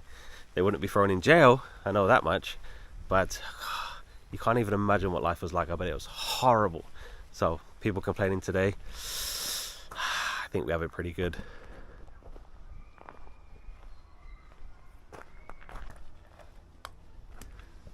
Here is the exercise yard. I assume the prisoners came out of that door and they had to walk in a circle in single file so they didn't talk to each other. You just can't imagine what life was like. You won't be able to hear it on the video, but I can hear screaming. And it sounds like kids screaming. I don't know if there's a school nearby or they're playing like fake sounds in. I don't know, but I can definitely hear screaming.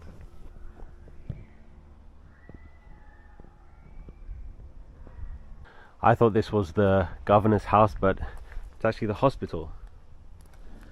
And they had a regular doctor visit the hospital at least once a day, and he was so overworked, underpaid, he asked for a raise and they said no.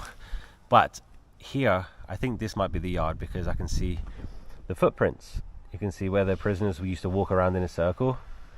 I think that's the kitchen right there.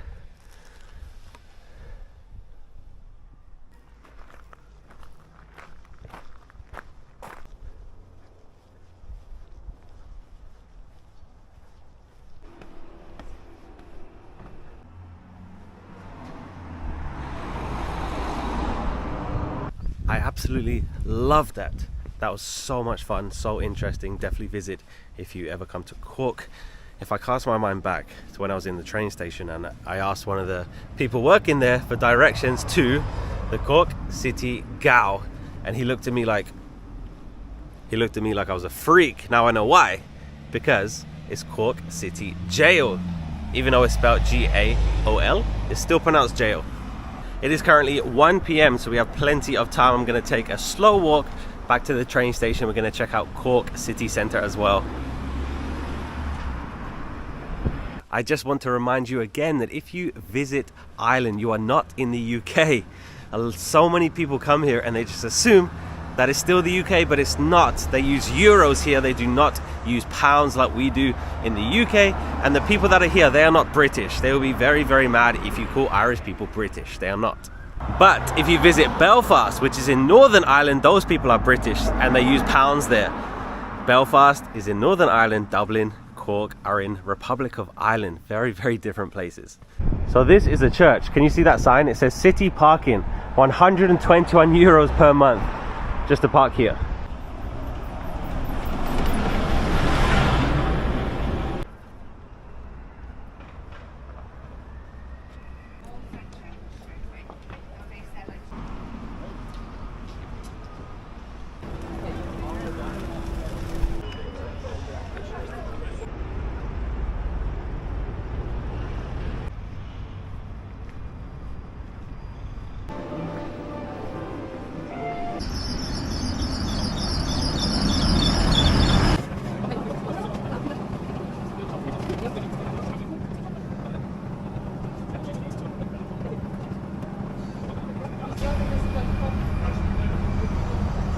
So the train takes 25 or 30 minutes from the port to the city, and they come every 30 minutes, so make sure you have time to get back. The ship will not wait for you. Welcome back to the Norwegian Dawn. It is 2:30. Let's go and get some lunch.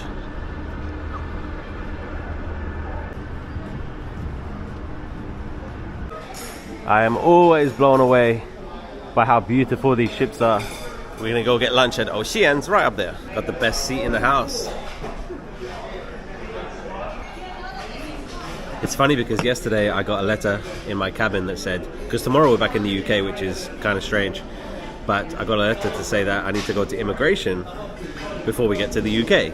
So I just went down there. I said, but I'm British, I have a UK passport, like, do I need to go through immigration to get to the UK? They was like, no, it's a mistake, which kind of makes sense. I don't need to go through immigration to get to my own country. So like 99% of the passengers on the ship, they're Americans, so they need to go through immigration, but I don't. Chicken Caesar salad and carbonara. Apple pie. Oh, back in the cabin now. That was a lot of walking. It's currently 3:30, so I'm gonna relax, take a shower, change, and get ready for this evening. Day 4, we are ready to go. Wearing my new jacket today, green chinos and black shoes. Let's go. So of course all aboard time was 4:30, and since then they've been making announcements calling people personally by name. That means either they're on the ship but their card didn't scan when they boarded the ship, or they didn't make it back on time. So hopefully they made it back, but they were calling like 10 people, then it went down to like 4 people, then the last call was 2 people. So hopefully they made it back, because every time you get on and off the ship they scan your ship card. Sometimes it doesn't work, so you're actually on board but they don't know it, or they didn't make it back. So hopefully.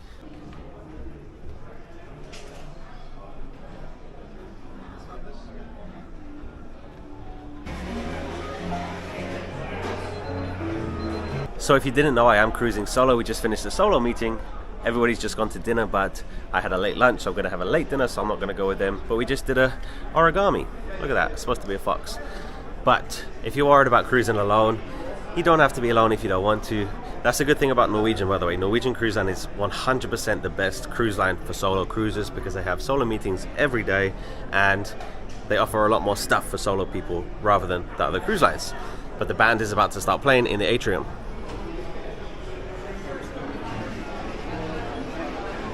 But every day at 6:15 they do trivia, so let's go to trivia.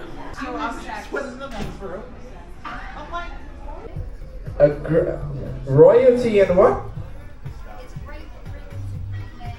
It's an agreement. Anyone have 20? Well, I did terrible at trivia. It's going to be a chilly night. We're on our way back to England.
The show was so much fun.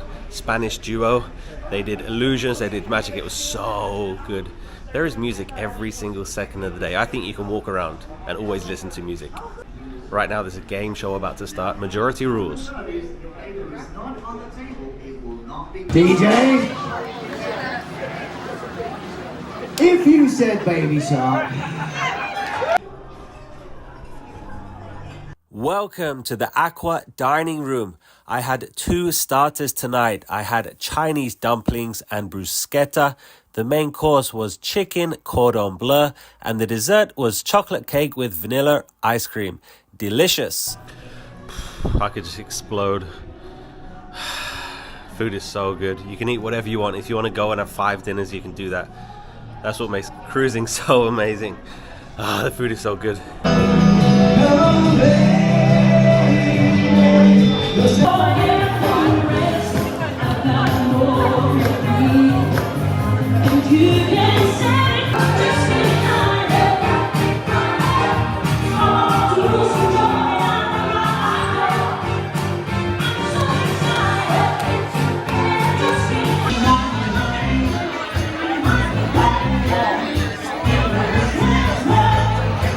I don't know her name, but that lady singing in the atrium is unbelievable. The group is called Lagata Duo, but I don't know her name. She's amazing. That was the end of day 4. What a day. What a cruise. It's been so amazing so far. Hope that you're enjoying these videos. Let me know if you are. So tomorrow is day 5 and we go to Portland, UK. You've never heard of it? Tune in tomorrow and I'll tell you why we're going back to the UK and we're going to Portland. Anyway, thank you so much for watching. Today's been amazing. Every day's been amazing. I'm so grateful. I don't take anything for granted. And the only reason I can do these cruises is because you watch my videos. So thank you. If you want to become a channel member, then click the join button below this video. A quick summary of today. Cork, I like Cork. I think I probably like Cork more than I like Dublin. But yeah, the excursion that I did was so much fun. Like seeing the jail, it was so interesting, so fascinating. I learned a lot of stuff and yeah, it was a great day. Dinner was great, so much music. There's music still going on, but I'm gonna go to bed. and there's always stuff going on. If you've never done a cruise before, go for it. Just try it, you never know, you might love it. You'll probably love it. Subscribe if you want to see more, because we are not even halfway through this cruise yet, so there's so much more fun to be had. That was my watch, but today was great. Hope that you enjoyed it. Write me a comment to tell me what you think, and I'll see you tomorrow. Goodbye. It's ironic, this is the best weather we've had so far this cruise, and we're back in England.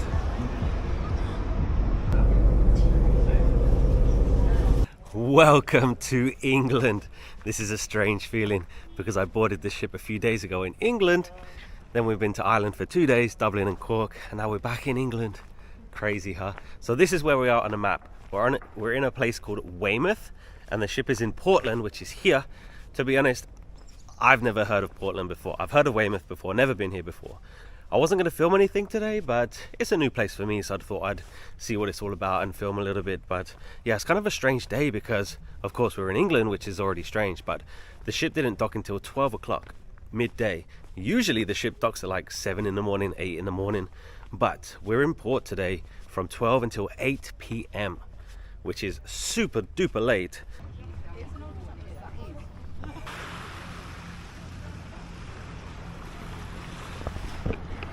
Currently walking along Newton's Cove.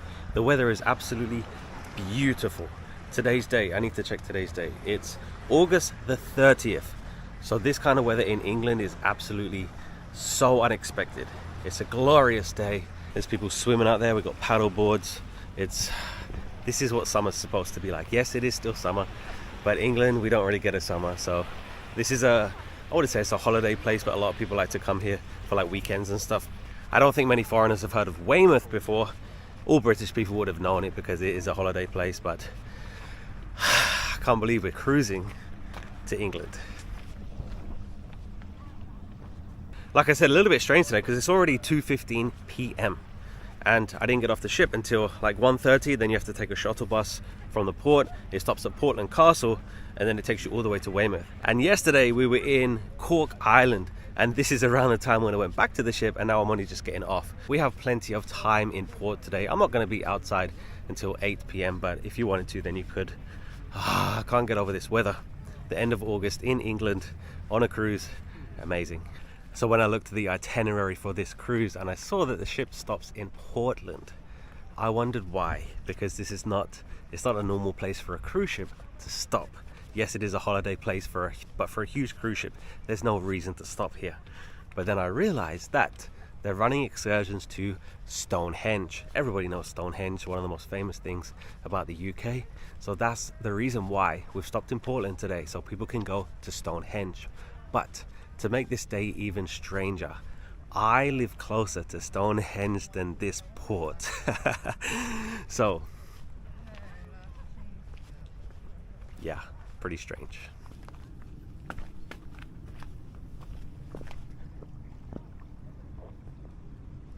So what's the plan today? Nothing. I don't have any plans. Just gonna walk around Weymouth a little bit. I actually didn't know that the shuttle bus takes you all the way to Weymouth, because I thought it just takes you to Portland, which there's nothing really in Portland. There's a few lighthouses, there's the Portland Castle, but I mean Weymouth, there's nothing in Weymouth either, but it is a bit of a bigger city. But just gonna take a walk around, enjoy the sunshine. Tomorrow we're in France, then we're in Belgium, then we're in Holland, and then we're in Denmark. So the next few days we go to a few different countries, but yeah, still a strange feeling to cruise to England.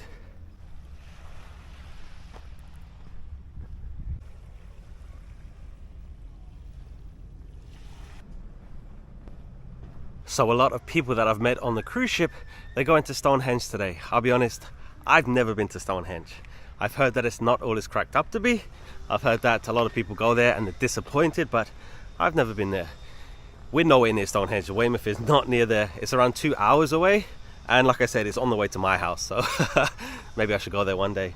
But Weymouth is known for older people. So it's in the county called Dorset. And like I said, a lot of people like to come here for their weekend holidays. But yeah, a lot of old people like to live here. As far as the cruise so far, absolutely amazing. I have no complaints at all. It's been so much fun. Today is day 4. So at the end of this day, we'll be halfway through a 10-day cruise. But it's so amazing. I've eaten so much. The ports have been great so far. We have some exciting ports coming up. Met some really nice people. The entertainment's been great. But go and watch the previous videos if you haven't already, because this is, I've done one every single day, so you know, there's a lot to watch there, but it's been so good so far. I saw a lot of people get off the ship this morning. They had their jackets on, they had their long trousers on, because they didn't expect this weather today. To be honest, that's what I did as well, because my cabin is an inside cabin. That means I don't have a window, I don't have a balcony, so I didn't know what the weather was going to be like. So I woke up with my hoodie on, went to breakfast, stepped on the pool deck, and I was like, wow, it's warm today, so I had to change. Got my shorts and t-shirts on, and I feel amazing. I'm so happy today.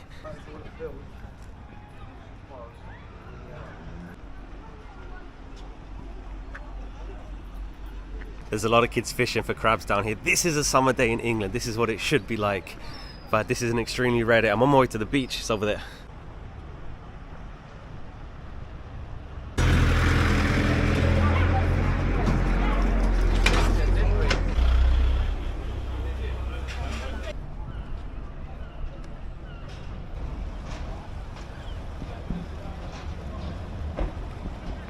The reason that British pubs are named after stuff like the Anchor or the Queen's Head or the Rose and Crown is because back in the day people couldn't read, so they had to show an icon or a picture of something so people recognize the shop.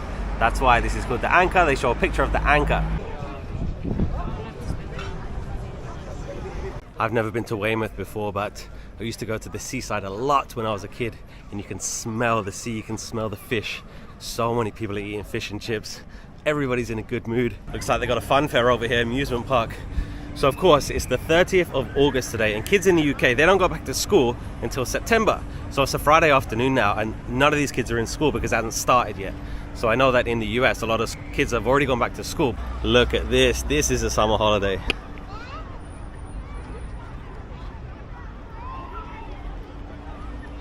Let's take a look in the fun fair. When I was a kid, I'd spend so much time and money at the fun fair. And the arcade, I've lost so much money in these arcades.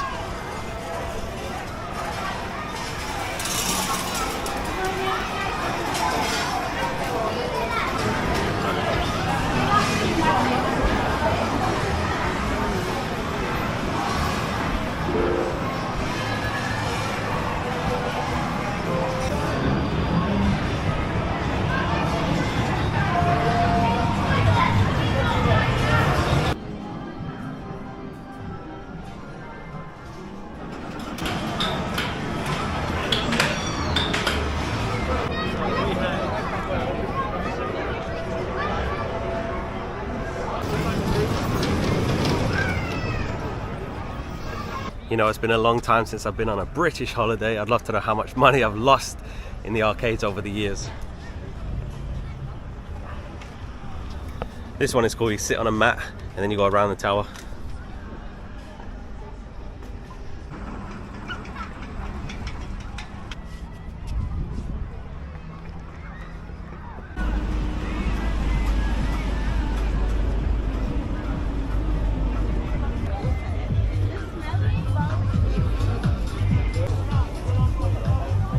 I just walked like a mile along the beach. There's so many people. The beach is packed out, so many kids having fun, but everybody's in a good mood when it's sunny like this in England.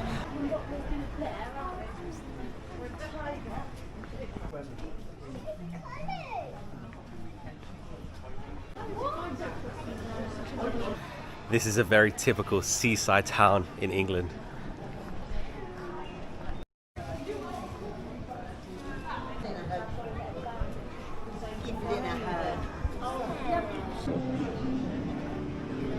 I just found something cool. Well, it's not that cool, but it's pretty cool. This is Cineworld. It's a cinema. I used to work there. Not this one, but I used to work at the one next to my house.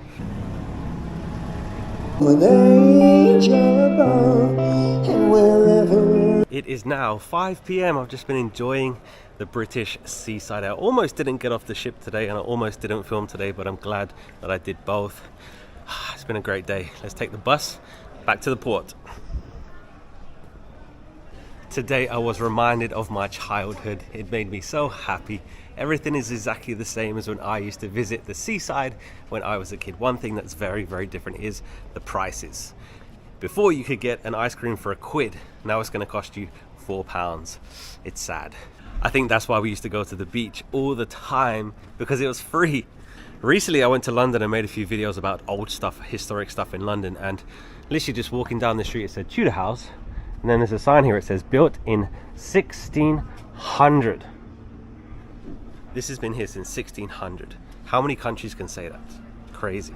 I'm gonna try and find the bus stop. I didn't save the location, but I think I have a good idea of where it is. If you're not familiar with cruising, sometimes the port, it's a working port, so this is very industrial and it's not safe to step off the ship and walk out the port, so they have shuttle buses. And also sometimes if the city is very far away, then the cruise line will have buses from the port to the city. So that's like today, because there's nothing by the port, so they gave us a free shuttle bus to get inside the city, and I think it's just over there. And of course today's all aboard time is 8 p.m. That means that if you're here at 8 p.m, you are late. Make sure you know how long it's going to take to get back to the port, back to the ship, because that is your time as well. So basically you need to be back here 7:30, but you don't want to leave it that late.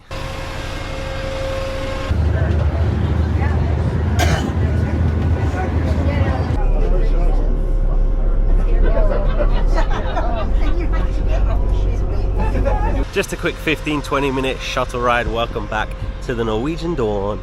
I still have no idea how something this big is just floating. Wow. And if you look at this ship and think, wow, this is huge, this is tiny compared to some of the mega ships they have now. This one is very, very, very small. They probably get like 3 times, 4 times the size of this one.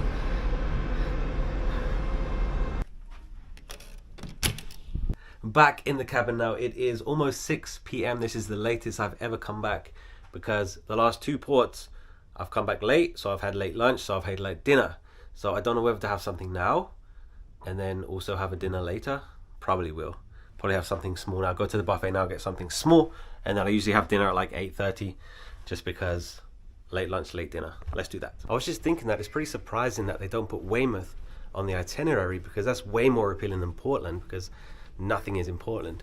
It's like when they say Southampton, London, it's like 80 miles away. So it's actually surprising they don't put Weymouth. Heading up to the buffet. I think the buffet is going to be very packed. A lot of people are coming in right now. We still have 2 more hours in port. I don't know if anyone's going to stay out that late, but buffet is going to be busy.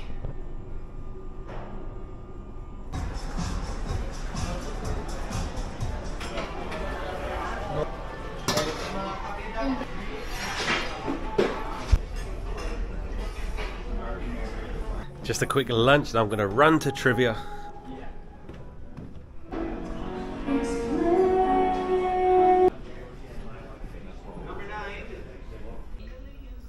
What day or date is known as Star Wars Day? At least 10, Richard. We got lower than 10. Back in the cabin now, even though it's almost 7 p.m. I'm going to shower and change and enjoy the evening. Day 5, we are ready to go. Black t-shirt, grey sweatpants, and black and white Nikes. Let's go. There's a comedian at 9 o'clock, so you might be confused about dinner times. So most of the other cruise lines, they have a set dining time. For example, 6:30 and 8:30. You have to choose what time you go to dinner, and you have to go to dinner at that time every single day. One of the reasons why I like Norwegian Cruise Line, they have freestyle dining. That means I can go to dinner whenever I want to. If I'm hungry at 6, I go eat at 6. If I'm not hungry till 9, I can wait until 9 and eat at 9. I love this.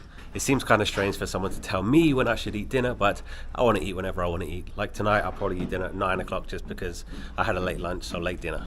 Just passing by the Stardust Theatre. So he's a comedian tonight. They spelled his name wrong. He was the show on the first night, and they spelled his name wrong then, and they haven't changed it. It's day 5. Come on, Norwegian. Spell his name right. Here are the shops. So shops and casino, they cannot open if the ship is in port. So we have to wait for the ship to sail away, and then the casino will open and the shops will open.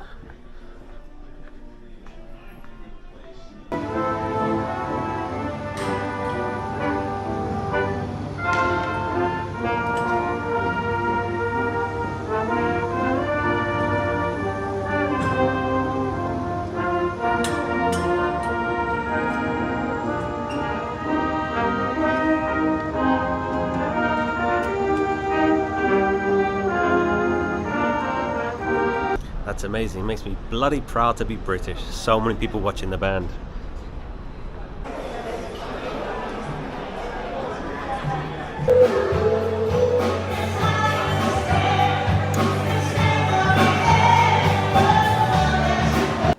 Yes. You can eliminate yourself, okay. Altogether. You want to see something terrifying?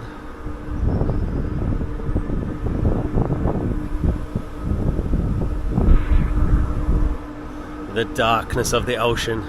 What's out there? What's out there? It is now 8:45. I realized something today, that there's another restaurant that I didn't realize was complimentary. So there's complimentary dining rooms, and then there's extra restaurants you can pay for if you want to. Steak restaurant, they have a Japanese restaurant, but meat doesn't bother me that much, so I just go to the complimentary dining rooms. I thought there was 2, but there's actually 3. I didn't realize the Asian restaurant is called Bamboo. That's included as well. They have like sushi and they have like noodles and stuff like that. So I think it's too late for me to go tonight because I think it closes at 9, but I'm gonna check it. Yeah, I didn't realize that was complimentary. Closing time is actually 9:30, so right now 9 p.m. the comedian's gonna start, so I might leave early so I can go to the Asian restaurant. Nice! Amazing! Thank you everybody for playing. You feel like you've made a friend, don't you?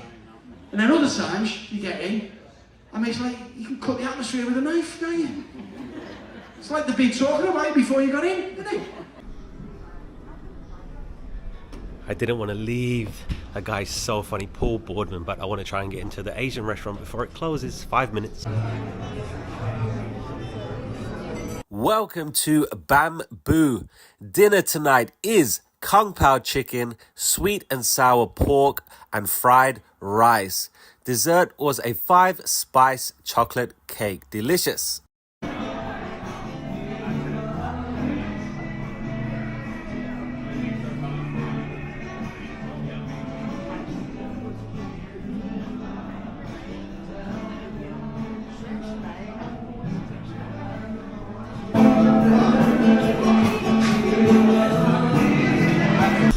That food was absolutely amazing. I can't believe it's halfway through the cruise and I just found out about that restaurant. 以前我住在中国上海，但是我不可以用筷子。I had to ask for a knife and fork because I couldn't use chopsticks. They were laughing at me, but it's okay.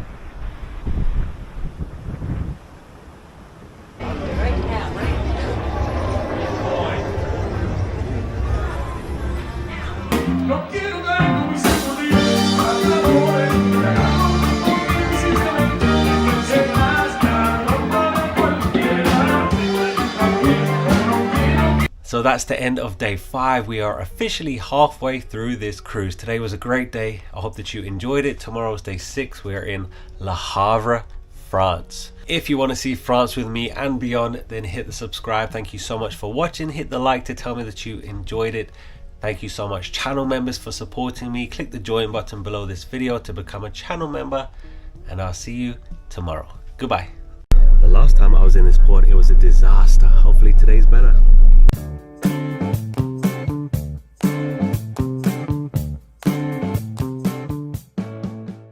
Welcome to another cruise day and welcome to Belgium. So the ship docks in a place called Zeebrugge, and then you have a few options from there. Welcome to Bruges. I just took a bus, 20-minute bus from Zeebrugge to Bruges.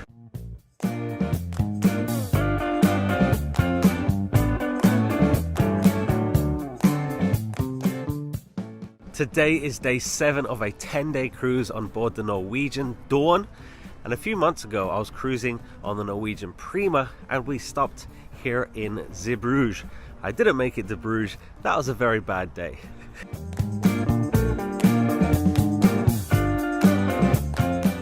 The weather's good. Today's date is the 1st of September 2024. It's a Sunday. It's going to be very busy today here in Bruges, Belgium. And I hate to start this video off in a negative way, but one of the things that I absolutely hate about Europe is this. You have to pay to use public bathrooms. I don't think this This is not a good thing, it should not happen. To be honest, I know nothing about Bruges and we're just gonna see what we find today. Make sure you know what time you need to be back on the ship because the ship will not wait for you. So the bus ride was around 20 minutes and the bus back to the port from Bruges is like every 30 minutes. So make sure you have enough time because they will leave you behind.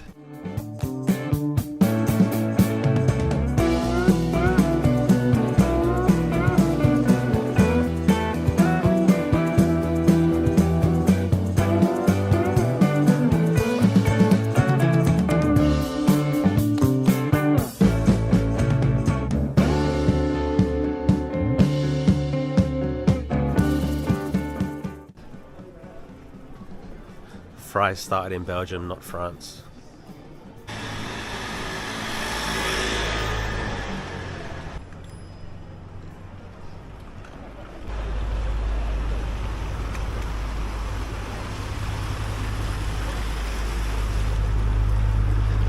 I just walked down one street, probably past like 10 different chocolate stores, Belgian chocolates. And it's funny that you pass buildings just like that that are older than the United States of America. Look at that thing. Wow, imagine them building that.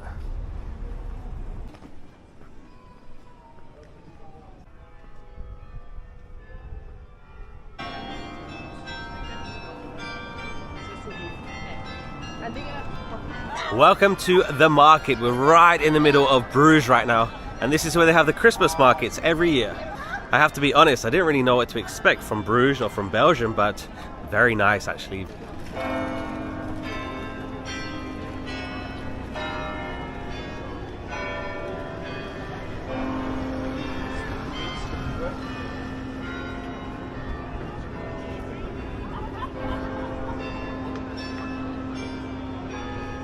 It is definitely getting warmer today. So just down the street from the market, I was just reading about the Basilica of the Holy Blood. And when I find it, I'll tell you what I read about it. It's unbelievable. And when I mean unbelievable, I don't mean amazing, I mean it's not believable. So tomorrow the ship will stop in Amsterdam. And I had no idea that Bruges had so many canals.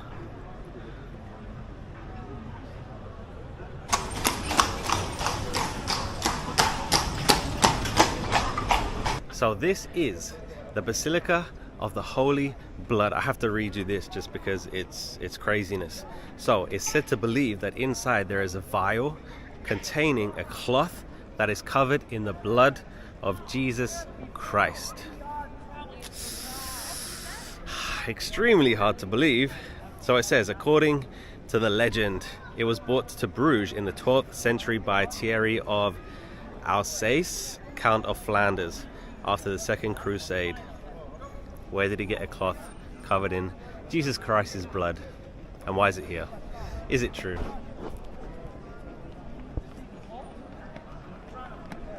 I think it's a very good story. Literally the very next line of the same article, it says, apparently it has miraculous powers and it has attracted people from all around the world to visit here. It's a very good story. It's a very good story. Nice building though.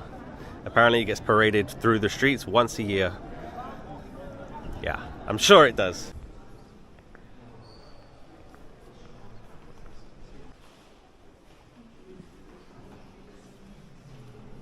They got some huge paintings in here. The only one I recognize is Napoleon.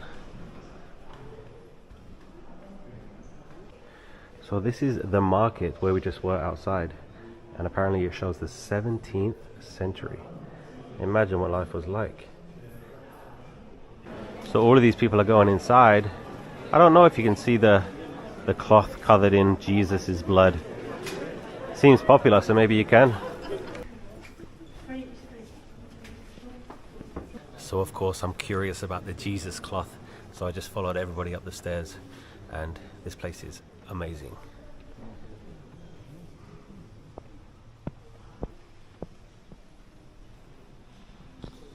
So the sign downstairs says €5. I was like, I can pay €5 to see Jesus' blood.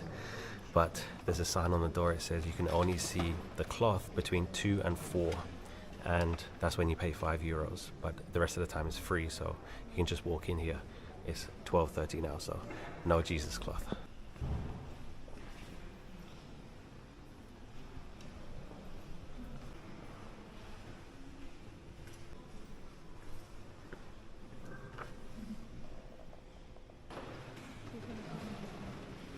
No Jesus cloth, but a very nice basilica. So you can only see it between 2 and 4. The rest of the time it's free. If you want to see the cloth, then pay €5 and see Jesus blood. Today is actually a pretty bad day because it's a Sunday and so many things are closed on Sundays. So I just looked up the most popular things in Bruges and most of them are closed. So I think we're just going to walk around, see what we find. It's a beautiful city. It's a nice day today, so let's just walk.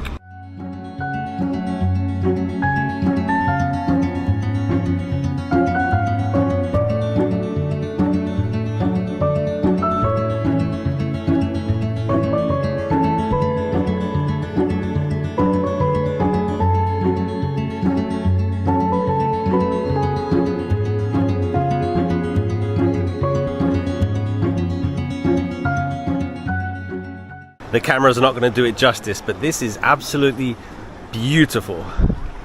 Look at this. You won't be able to appreciate it as much as I do on camera, but this is amazing. Wow.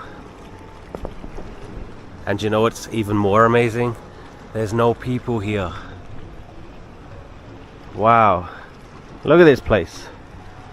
Let's take a little break here in this beautiful spot. There's not a single person here. No people.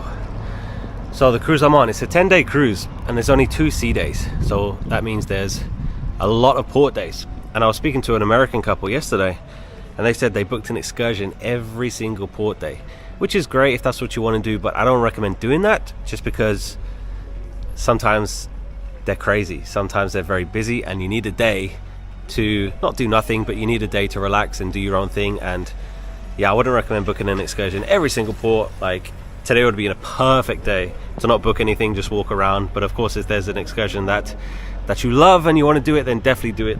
But yeah, I recommend taking at least 1 day during the cruise to do your own thing. Going to head back towards the city center. That was really nice to find a quiet spot for a few minutes, but let's go back to the craziness. Bruges definitely reminds me of Amsterdam just because of the canals, but it's a lot classier, I feel like, because Amsterdam, it's pretty dirty. So I mean, we're going to see that tomorrow when we dock in Amsterdam. But yeah, a nicer version of Amsterdam. Not too many canals actually, so there's a few that run through the city, but of course not as many as Amsterdam. These Vespers are really cool. I guess you can rent them, and I've noticed so many people ride bikes, but it's a pretty bad city to ride a bike because these are the streets. It's not cobbled stone, but it's not too comfortable for a bike. That tower right there is from the 12th century. Still standing. Wow, this is cool. It's like an old Victorian street. I don't know how you get a fire truck down here.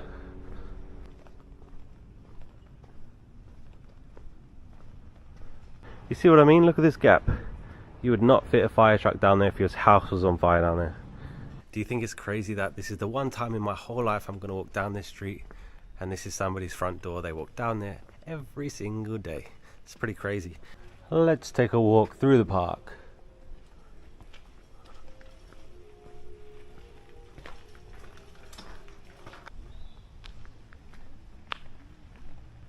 If you've never been on a cruise before, I highly recommend it because, like I said, this is a 10-day cruise, and during that 10 days I'm going to go to 6 countries.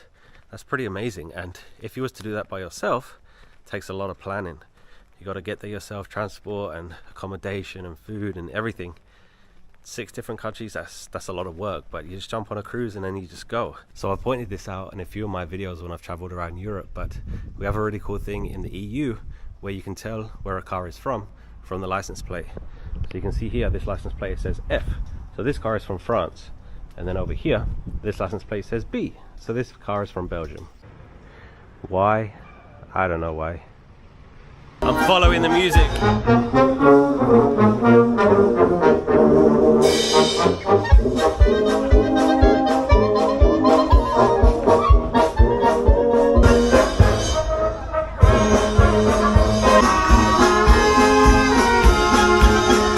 Thank you you so much for watching my videos that allows me to drink beer in Belgium on a Sunday. Thank you. So I could hear the music from a mile away, so I just followed it. They have a lot of cheese and beer. So this beer is a Wendijn Rozen beer. The guy told me that it's from a tiny village here in Belgium. It's delicious.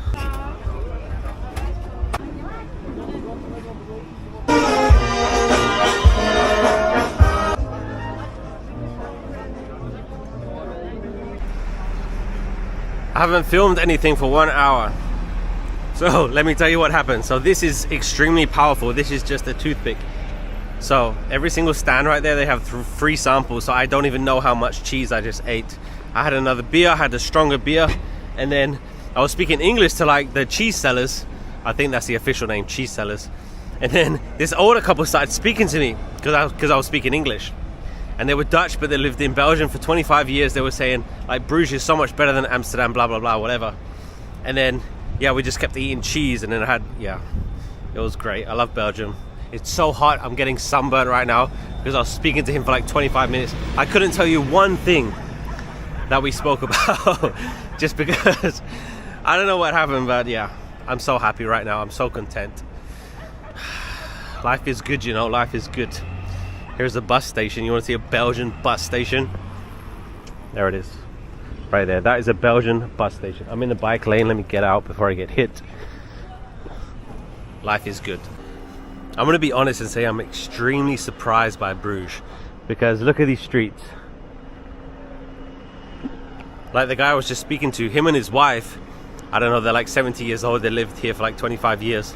And we were talking about Amsterdam, and I was like, oh, it looks kind of similar to Amsterdam, but it's like cleaner than Amsterdam. He was like, yeah. Like he agreed with me like 100%. He was like, yeah, like they take, but he was talking about like the culture and the people. And he said that people here like take so much more pride in themselves and the place and whatever. But yeah, visit Bruges. Wow, I'm so surprised. I did not expect to like Bruges this much. And now I like cheese because I just ate so much cheese and beer. Yeah, Belgian beer is good. Just gonna take a walk back to the bus. It's currently 2:30. It's a Sunday. I'm in Belgium and I'm so happy. So happy. Let's go back to the ship. I want to eat some cake. By the way, the bus stop does not stop anywhere near the city. Well, it is in the city, but it's kind of a walk. You have to walk like 20 minutes to just see anything, but I'm gonna take a slow walk back there. It's funny because I started talking to the guy and his wife, and as soon as the wife left, he was like, if you want to meet beautiful women, go to Colombia. And I was like, oh, I think the women here are pretty beautiful. He was like, no, like absolutely not, like go to Colombia. So I guess I'm going to Colombia soon. So on the bus, we saw this place. There's a bell at the top, so let's climb it.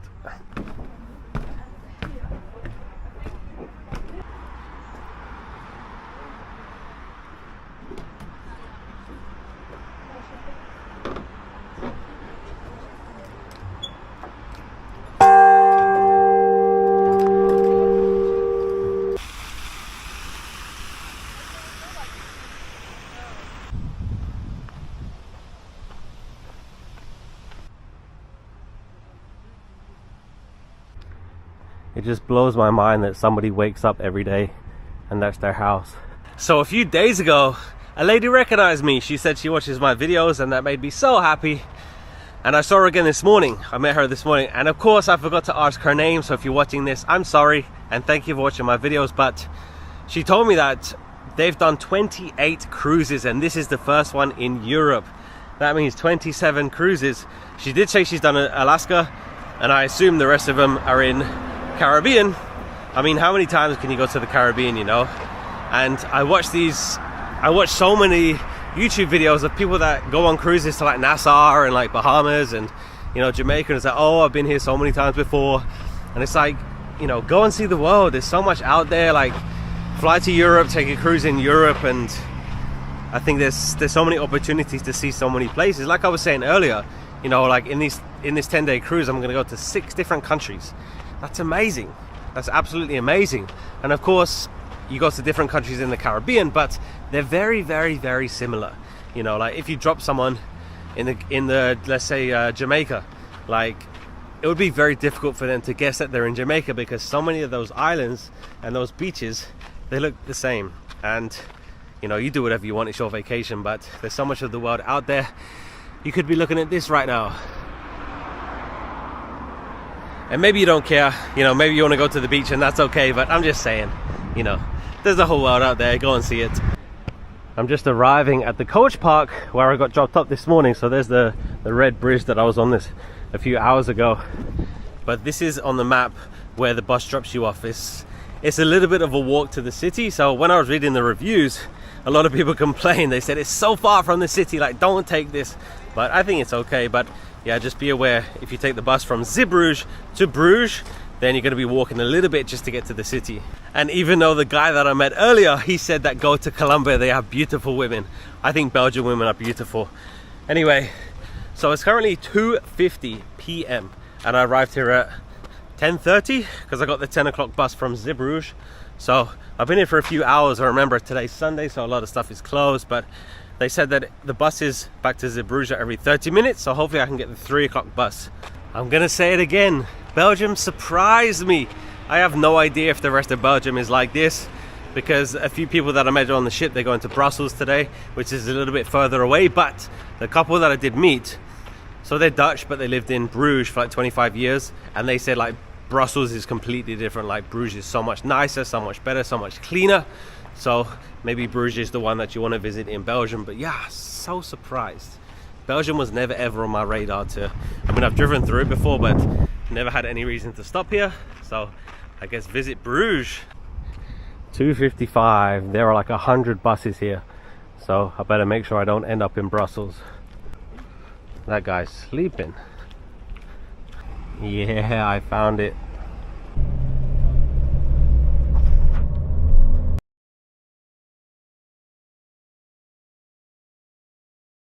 Welcome back to Zeebrugge. Only a quick 20-minute ride from Bruges, so that's where the bus picks you up, and then the terminal is just over there. Kiss and ride. Welcome back to the Norwegian Dawn. How is this thing floating? I don't know. Literally a 2-minute bus ride from the terminal.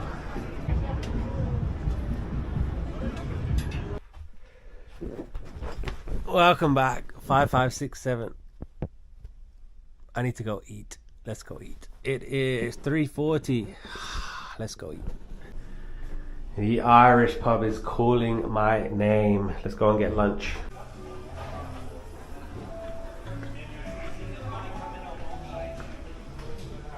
The best seat in the house.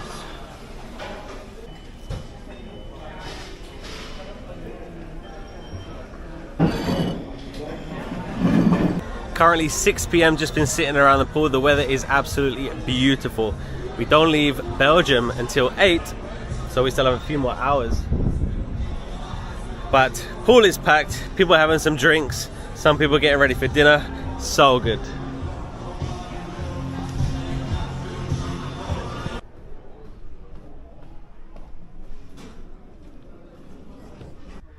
Happy birthday, Mona.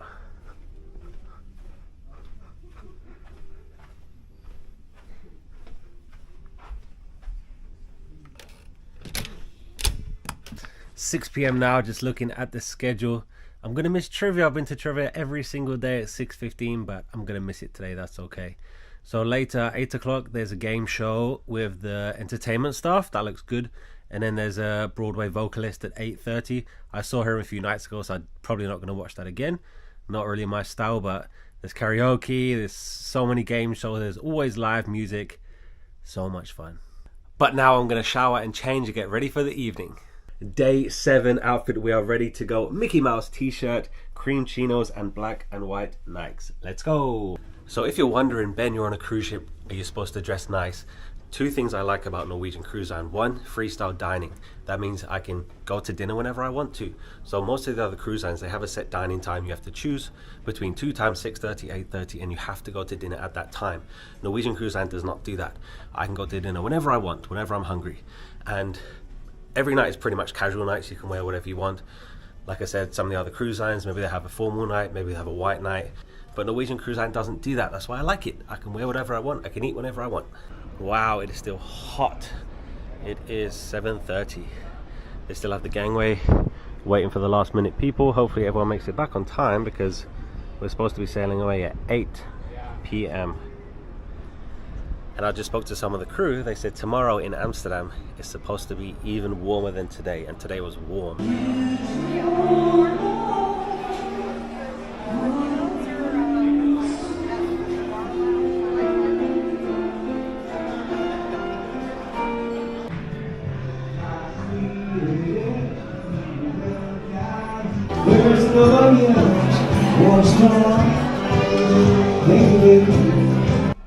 It's pretty surprising how little the shops are open. Here's the schedule. They're only open a few hours every evening and even closed a few days. Very surprising.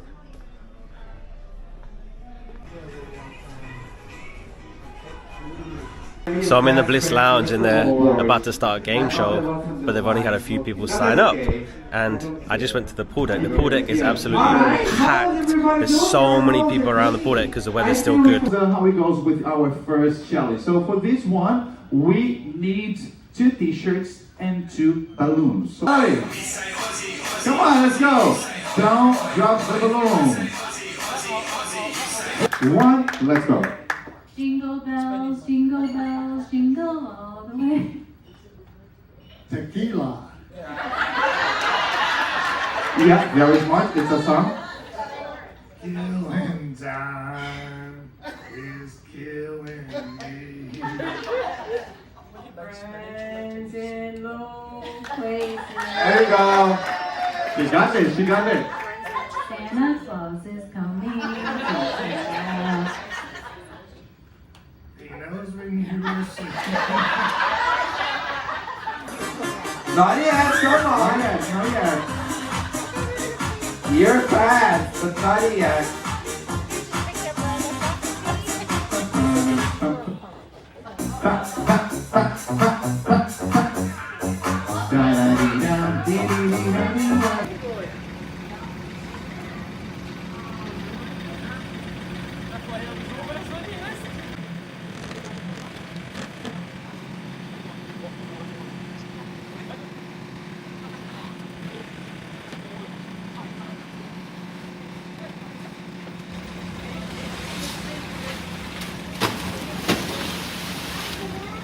That was so cool. I've never ever seen them pull the ropes away from the ship. So the guys just pulled up on the truck. I had no idea they did it that way. I thought that the ship moves back a little bit so the ropes go loose and then someone goes there and like takes it off. But no, they use a machine on the back of the truck. Amazing. Look at this sun. The ship is pulling away right this second. Right there. Goodbye, Belgium.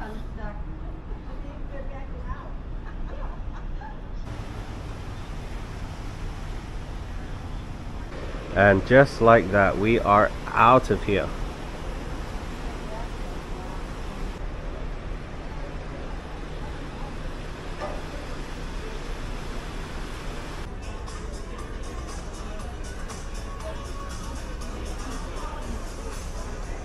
Pool deck is still so busy at 8:30. That's why there was no one to play the game show.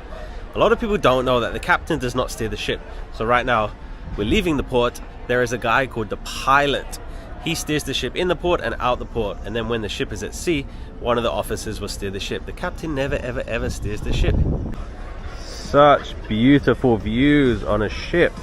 Some of the best views in the world you can see on a cruise ship.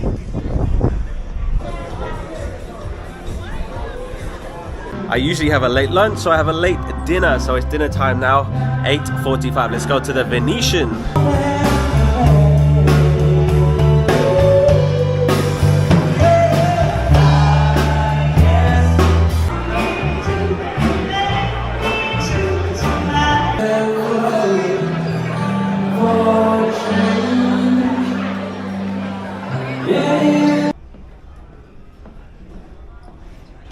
Welcome to the Venetian dining room.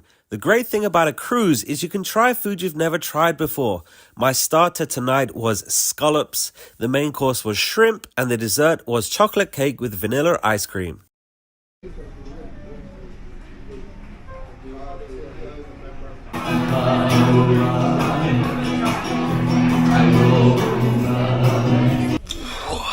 Back in my cabin now. It is 10:30 p.m. and I am done. Today was a bit of a strange day because I didn't go to the show, I didn't do trivia, and it seems like the ship wasn't that busy, but the port deck was packed, and then people got back to the ship late because it was in port, and it was a good day.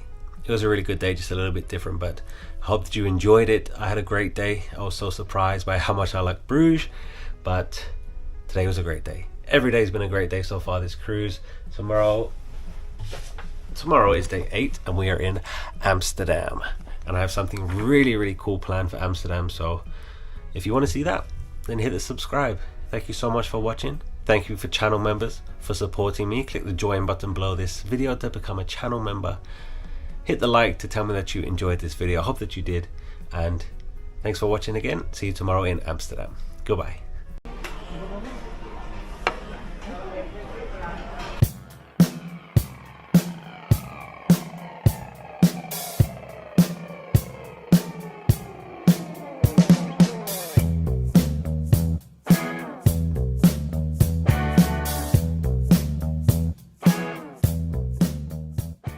Tip 1 of Amsterdam: do not walk in the bike lane, you will get hit.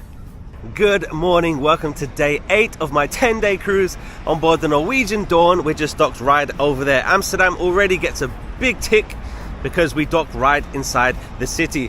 That's not the same as the previous ports we were just in. We just came from Le Havre, France, and we came from Zeebrugge, Belgium, and the ports are nowhere near the city. You have to take a shuttle bus, but Amsterdam you can walk off the ship and you are immediately inside the city. If you have not been following along, where have you been? We've had so much fun up until now. We have a few more days of this cruise, and today we're exploring the beautiful city of Amsterdam, Netherlands. Let me tell you, it is hot today. Today's date is September the 2nd, 2024, and every single day this cruise we've had amazing weather. Yesterday was pretty warm, but today's going to be even warmer, and I like it. Of course, they have the classic hop-on, hop-off buses here in Amsterdam. I've been all over the world. I've been to so many countries and cities. I've never ever done a hop-on, hop-off bus. I need to do it one day. So right now I'm sailing on the Norwegian Dawn, and a few months ago I sailed on the Norwegian Prima, and I was in Amsterdam, so I was here recently. And I love Amsterdam, but there's a few things that I don't like so much. Of course, one of the most popular things to do here is take a canal tour. Highly recommend that. So much fun. I got off the ship this morning at 10:45, and I have somewhere to be at 11:30, so we're on our way there now. And like I said, Amsterdam is beautiful, but there's many things. Not many, there's a few things that let it down, but that's okay, we'll talk about it later. Right now I'm gonna head straight for the red light district, straight through the middle of Amsterdam, and Amsterdam is not awake yet.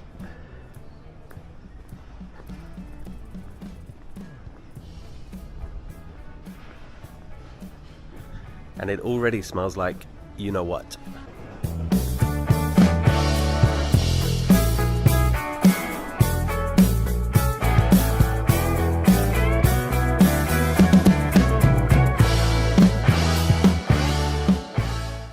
I said it the last time I was in Amsterdam, I don't recommend bringing kids here, just because if you come here at the right time, then you're gonna see some stuff that's not good for kids to see, so I wouldn't bring your kids here. I'm just gonna say it now, looking at these streets, looking at this place, Amsterdam is beautiful, but it's filthy. It's so dirty, and there's no reason for it to be that dirty. A girl in the window there just knocked on the window. No, thank you. So there's no reason for it to be so dirty. And yesterday I was in Bruges, Belgium, absolutely spotless, beautiful place, and Amsterdam really gets let down by the mess. It's horrible. I don't think it's going to be a surprise to anybody when I say that, because I feel like everyone knows what Amsterdam's reputation is, but it's definitely true. Like, it's right there, it's right in your face, and I doubt anybody comes here and is surprised by it, but yeah, all these stereotypes, they're true. And I think the disappointing thing is the city is beautiful. There's so many canals, beautiful buildings, but yeah, I guess let down. But anyway, no more negativity. Let's have a good day here in Amsterdam. We are going to see more of the city later, of course, but it is now 11 o'clock. I have an appointment at 11:30, so we're going to go there.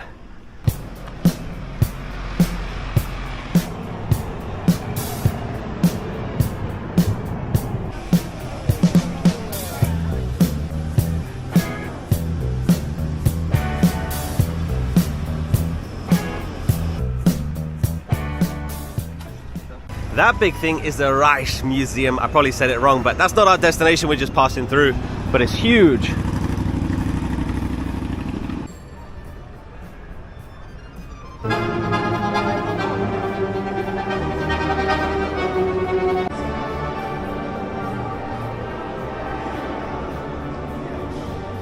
Just passing through the Reich Museum, and just a few minutes this way is our destination.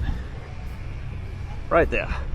So the last time I came here, there was a huge fountain here. So this construction's been going on for a while. What does it say? Improved in 2024. Not sure when. Oh, spring 2025 it will be completed. But yeah, last time there was a huge, really cool fountain. Okay, so you know that rhetorical question that people like to ask. If you could meet 5 people, dead or alive, who would you meet? And this guy would be one of mine. He was very, very, very misunderstood during his life. He died extremely poor, and the stuff that he did became very, very valuable after he was dead, but he had no idea. Everybody thought he was crazy, nobody gave him a chance, and his story is always fascinated me, and that is, of course, Vincent van Gogh. And here in Amsterdam is a Van Gogh Museum. Some people like to say Van Gogh, but I like to say Van Gogh. And that's where we're going today. Yeah, his story is just so fascinating to me. And picture this, like today, somebody comes up to you and says, I'm an artist, can I paint you, whatever? And you didn't know them, maybe they look a little bit crazy, you would say no. So do you blame people back in the day for treating him like that? Yeah, it's kind of bad, but if it happened today, I think the same thing would happen. People would think, this guy's crazy, get away from me, and they wouldn't give him the time of day. And that's what happened to Vincent van Gogh. And one of my favorite songs ever written is Starry Starry Night, Don McLean, and it's about him. And just a fascinating guy. And today we're gonna go to the Vincent van Gogh Museum here in Amsterdam. And I did have to make reservations because it's extremely popular. I think I made reservations a few days ago. I have the ticket on my phone, I'll tell you how much it costs when we get inside, but yeah, one of the most fascinating guys, I think.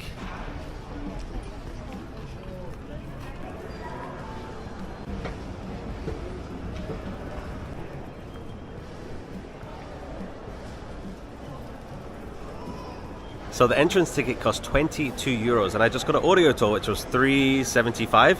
Highly recommend booking in advance because it sells out very, very quickly. Let's go. So as soon as you go up the stairs, there's a cafe there, and then there's a gift shop just over there. And they said there's a self-guided tour, or there's one that you can follow. So the one that you follow takes 45 minutes, and the self-guided tour, you just walk around and find numbers, and then you choose the number on the screen, and then you basically choose whatever you listen to. So that one takes around an hour and a half. So that's the one I did.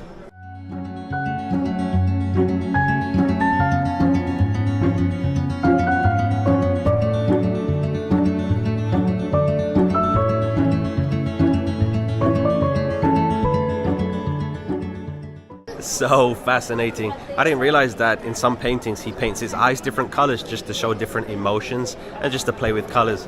But the reason he has so much self-portraits is because he couldn't afford to pay for models.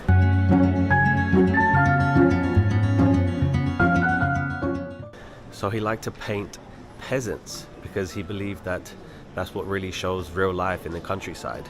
And he said that a peasant girl was more beautiful than a lady in the city because of her worn clothes and yeah, exposure to the weather and stuff. Very, very interesting. I wonder if these people have ever been named. So many peasants.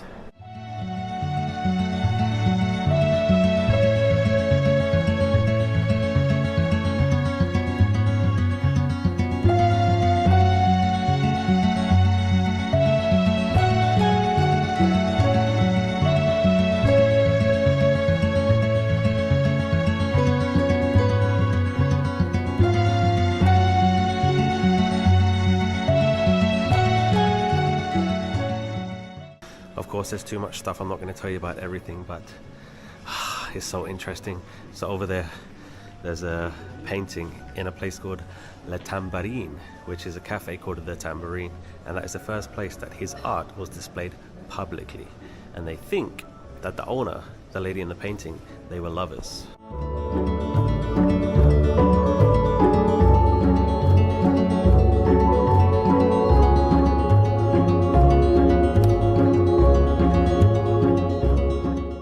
sunflowers. Probably my favorite apart from Starry Night. So I didn't realize that some of them are actually dying.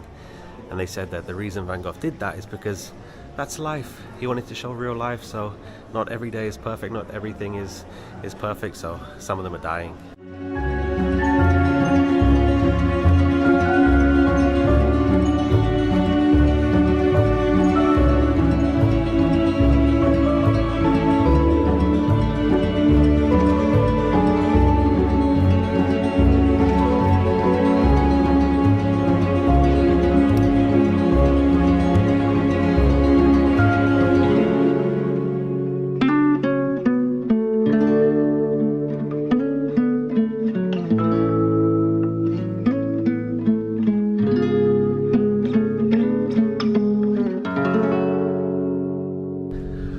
I forgot how hot it was outside. Feels amazing though. I can't even describe to you how much I love that. His story is just fascinating to me. If you're in Amsterdam for one day, you only have time to do one thing, I recommend going to the Van Gogh Museum, because I love it so much. Just because he was so misunderstood and he didn't get the respect that he deserved while he was alive, and then now he's dead, he's a legend. It's really sad actually, like the story's so sad, and like his brother supported him financially and mentally like his whole life. Because like walking around, it's like, how did this guy, because he wasn't famous when he was alive, like how did he live, how did he survive? So his brother gave him money every single month, like just so he can live, just so he can survive, because of course it's his brother, he loved him, but you know, he believed in his work, and he died a peasant. He died so poor, he died with no respect, and now he has a whole museum. And I think while he was alive, if somebody told him that he would have his own museum in Amsterdam and his art pieces would be selling for millions and millions of dollars, he would not have believed it, just because his life he died when he was 37. Of course, he took his own life, which is super sad. He had a lot of mental health issues, but yeah, it's really sad. And the same thing would happen today. Like I said before I went inside, if a crazy guy came up to you and said, I'm a painter, like let me paint you, you would say no, because you know, you think he's a crazy guy. That's exactly what happened to him, and the same thing would happen today. So has society learned from Van Gogh? No, because the same thing would happen today. Amazing place, amazing story. Definitely one of my top 5 people if you can meet, dead or alive. 100%. Loved it. It's pretty clear though that if he did not have his brother Theo, he wouldn't have done any of that, because he was supporting him, like I said, financially, and yeah, he really believed in him, and he supported him his whole life, even when other people did. And he had a kid. Theo had a kid, he had a son, and he named him Vincent after his brother. So that's amazing too. And actually, when Vincent died, and then when Theo died, it was actually Theo's wife. Her name was Yo. His wife was the one that like, yep, I'm gonna fulfill Theo's dream of his brother getting the recognition that he deserves, and it was her that pushed it at exhibits, and that's pretty much how Vincent became famous after he died. And actually it was Vincent van Gogh, so Theo's son, who opened the museum, which is absolutely amazing. One of the best places, one of my favorite places that I've visited. It's amazing. Definitely visit it if you come to Amsterdam. Even when people said that he was crazy, he stayed true to himself, and he did whatever he wanted to do, and he liked to show real life in his paintings. That's why you can see some of the flowers are dying. That's why he liked to paint the peasants, because that's real life, and that's the way it should be, because every day isn't sunshine and rainbows. Every day is not a perfect day, and sometimes life is pretty bad. So he liked to show that. Again, walking through the Reich Museum.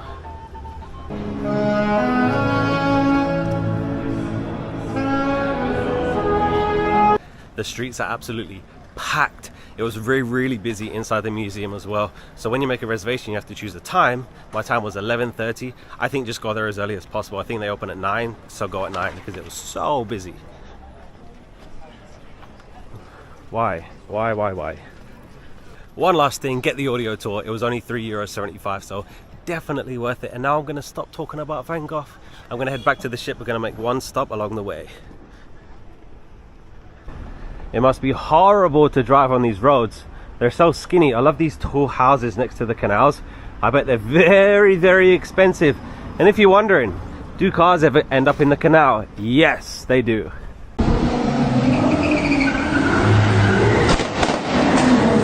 I love these little cars. They're perfect for the skinny roads. So when I was in Germany, I noticed that a lot of the big houses, they have like little doors that go, looks like underground or under the house. And somebody told me that previously it was used by the servants, so they could go down to the servants' quarter rather than going through the house. So that's why you see little doors.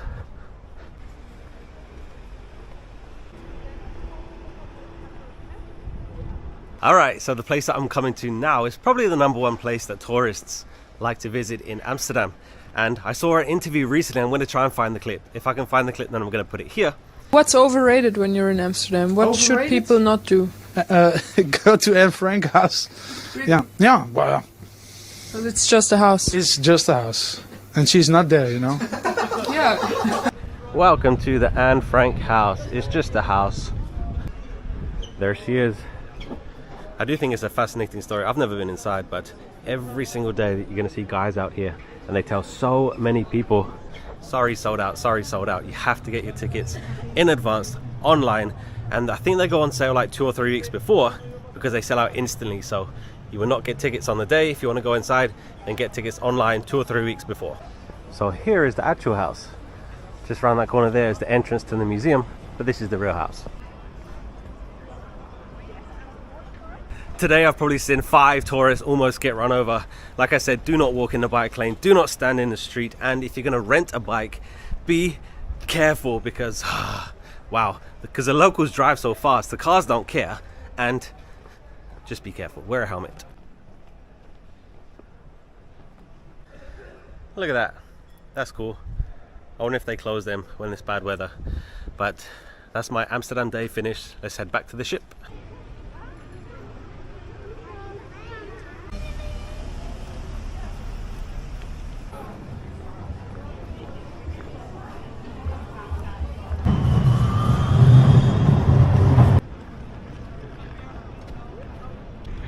I am just getting back to the Amsterdam cruise terminal. So to walk to the Anne Frank house from here, it's around 30 minutes.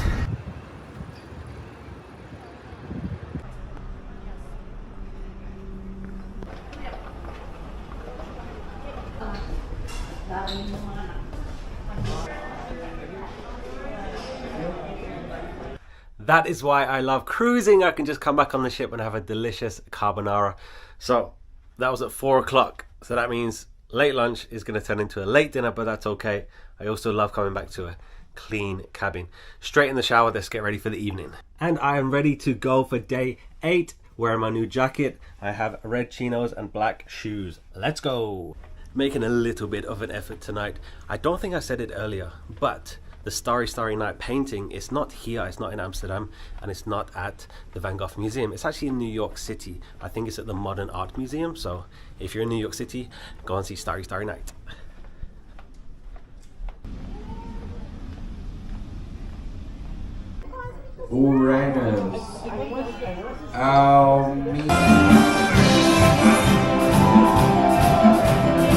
Alright, I just came back to the cabin really quickly because I need to drop this off. I just won this.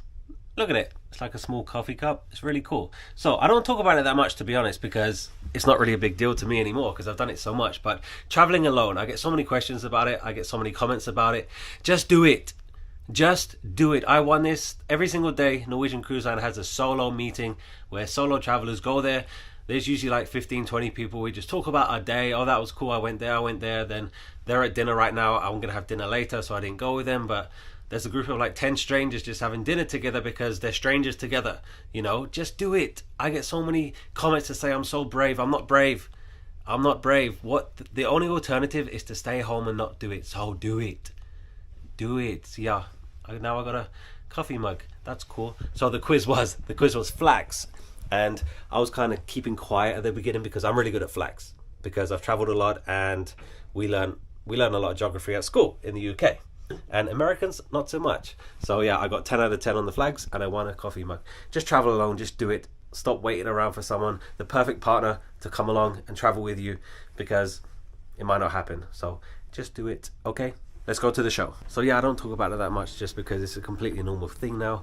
If you wait around forever For the perfect travel partner, it might not happen. So don't miss out on opportunities to travel because you have nobody to travel with. Just do it. Okay. Sailing away from Amsterdam right now.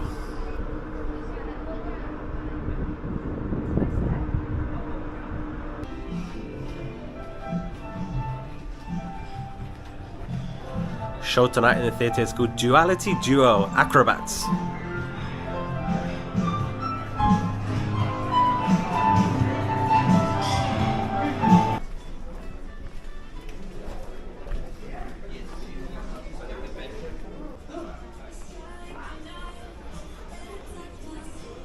I gotta send her a picture.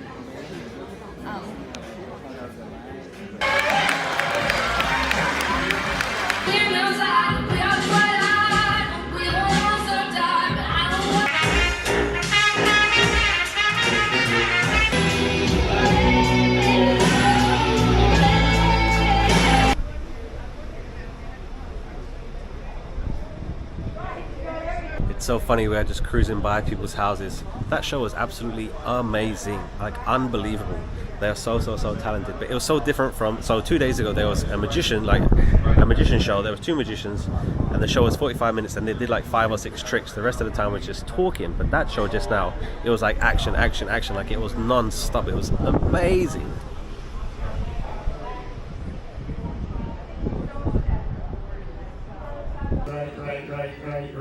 Right. Your other right. Right. It's going right. Chest to chest. Yep, you can pick it up. That was just a pop. Very nice.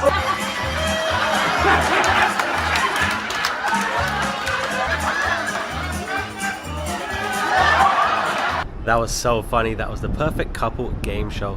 Now it is 8:30. It's a late dinner. Let's go to the Venetian dining room.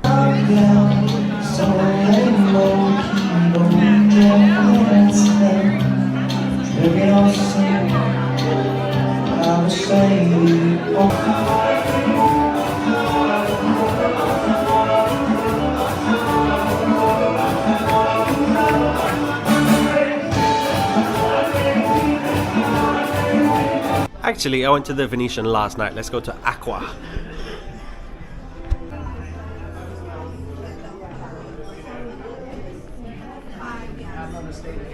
Welcome to the Aqua dining room. So the Aqua dining room and the Venetian dining room, they actually have the same menu, but they have very different atmospheres. So here's a look at the menu. Today's starter was a cheese ravioli. The main course was grilled pineapple chicken. And the dessert was a milk chocolate mousse. And yes, I did have 2 because I'm on vacation. I can do whatever I want. Delicious.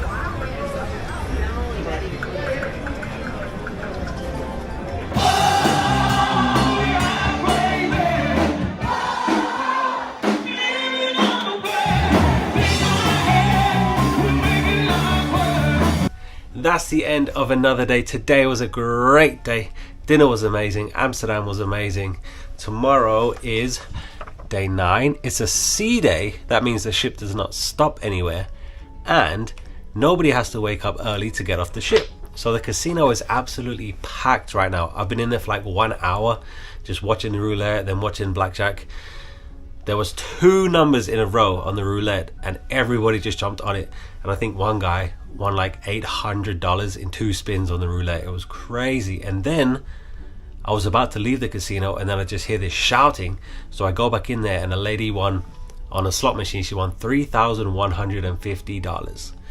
Literally right this second. It's crazy. So look at the schedule. This is all the activities that goes on a sea day. Because of course everybody's on the ship, so they've got to have a lot of activities going on. Look at it. It's crazy. So hit subscribe if you want to see the rest of the cruise because we still have a few more days of fun and I'm so excited. Tomorrow's going to be a super fun sea day, so if you want to see that, then hit the subscribe. Thank you so much for watching. I had a great day. I hope that you enjoyed watching this video. Hit the like just to tell me that you enjoyed it. Thank you so much for the channel members for supporting me. Click the join button below this video to become a channel member. I appreciate you guys so much. Thank you, thank you, thank you, and I'll see you tomorrow. Goodbye. I do want to say one last thing about traveling alone. I don't want to travel alone. A lot of people, they wake up and they think, yes, I get to travel alone today, like that's my dream.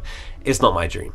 Of course, I want someone to travel with. I want to travel with people, but I don't have anyone to travel with right now. So that's why I travel alone. So this is not my preferred choice, but it's the best choice I have right now. Do whatever makes you happy. Don't let anything hold you back, because if I wasn't here, the only alternative is to be home. So I don't want to travel alone, but right now it's the best option for me. So that's why I do it. If I inspire other people to do it, then great. But I'm not brave just because I travel alone. You know, I'm just living life. I'm trying to enjoy it. I've had so much fun on this cruise, and that's it. It's not my preferred choice, but that's what I'm doing. So there you go.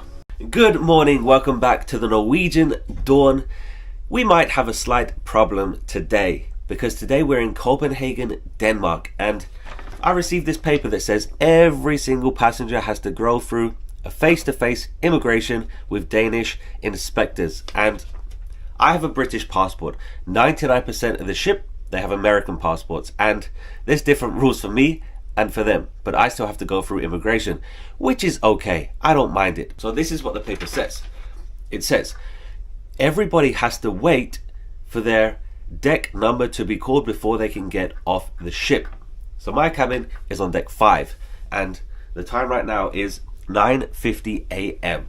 and it says that decks number 4 and 5, they're going to be called to immigration at 2 p.m. That is over 4 hours time. So I don't know if I can get off the ship until 2 p.m. So I might have to wait 4 hours, but I have no idea, because the cruise director did say that you have to wait for your deck number to be called. You have to wait. But then yesterday she made an announcement and said that anybody that wants to get off in the morning, then you can get off. But beware, you cannot come back on the ship until everybody is off. For example, if you want to get off in the morning, you won't be able to get back on the ship until every single passenger has gone through immigration. That might be 3 o'clock, 4 o'clock. But they said, it's confusing, to be honest, because they said a few times you have to wait for your deck number to be called, which for me is 2 o'clock. But then they also said if you want to get off in the morning, then get off, but you won't be able to get back on. So I don't know what's going to happen this morning. Immigration process, and we're requesting guests for deck 12 to kindly proceed for your immigration. Please remember to carry your passport. I repeat, please remember to carry your passport and your key card. Kindly wait for the last announcements to be made. So the time now is 10 a.m. and they just called deck 12 to immigration.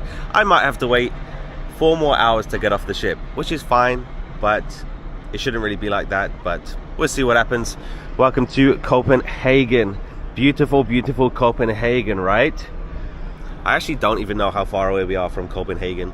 I hope there's a bus. I hope there's something, because this is not Copenhagen. It's over there somewhere, but that's all right. We'll work it out. All of these down here, they are taxis. So many taxis. There's buses the other side. But I have a question. Why do people act so crazy? Like pushing people like you're not going to get off the ship any quicker. The cruise director's already made 2 announcements to say get away from the gangway because you're going to slow everybody up. She's making another announcement now.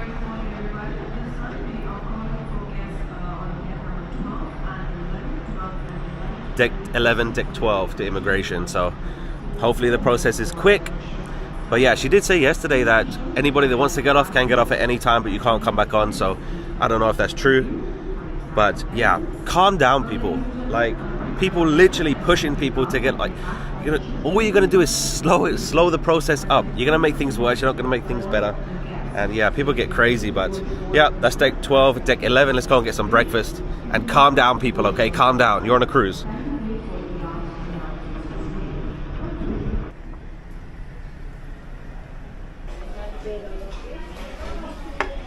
Delicious breakfast again. I can't believe I only have 1 more breakfast before the cruise is over. So this is the line for immigration.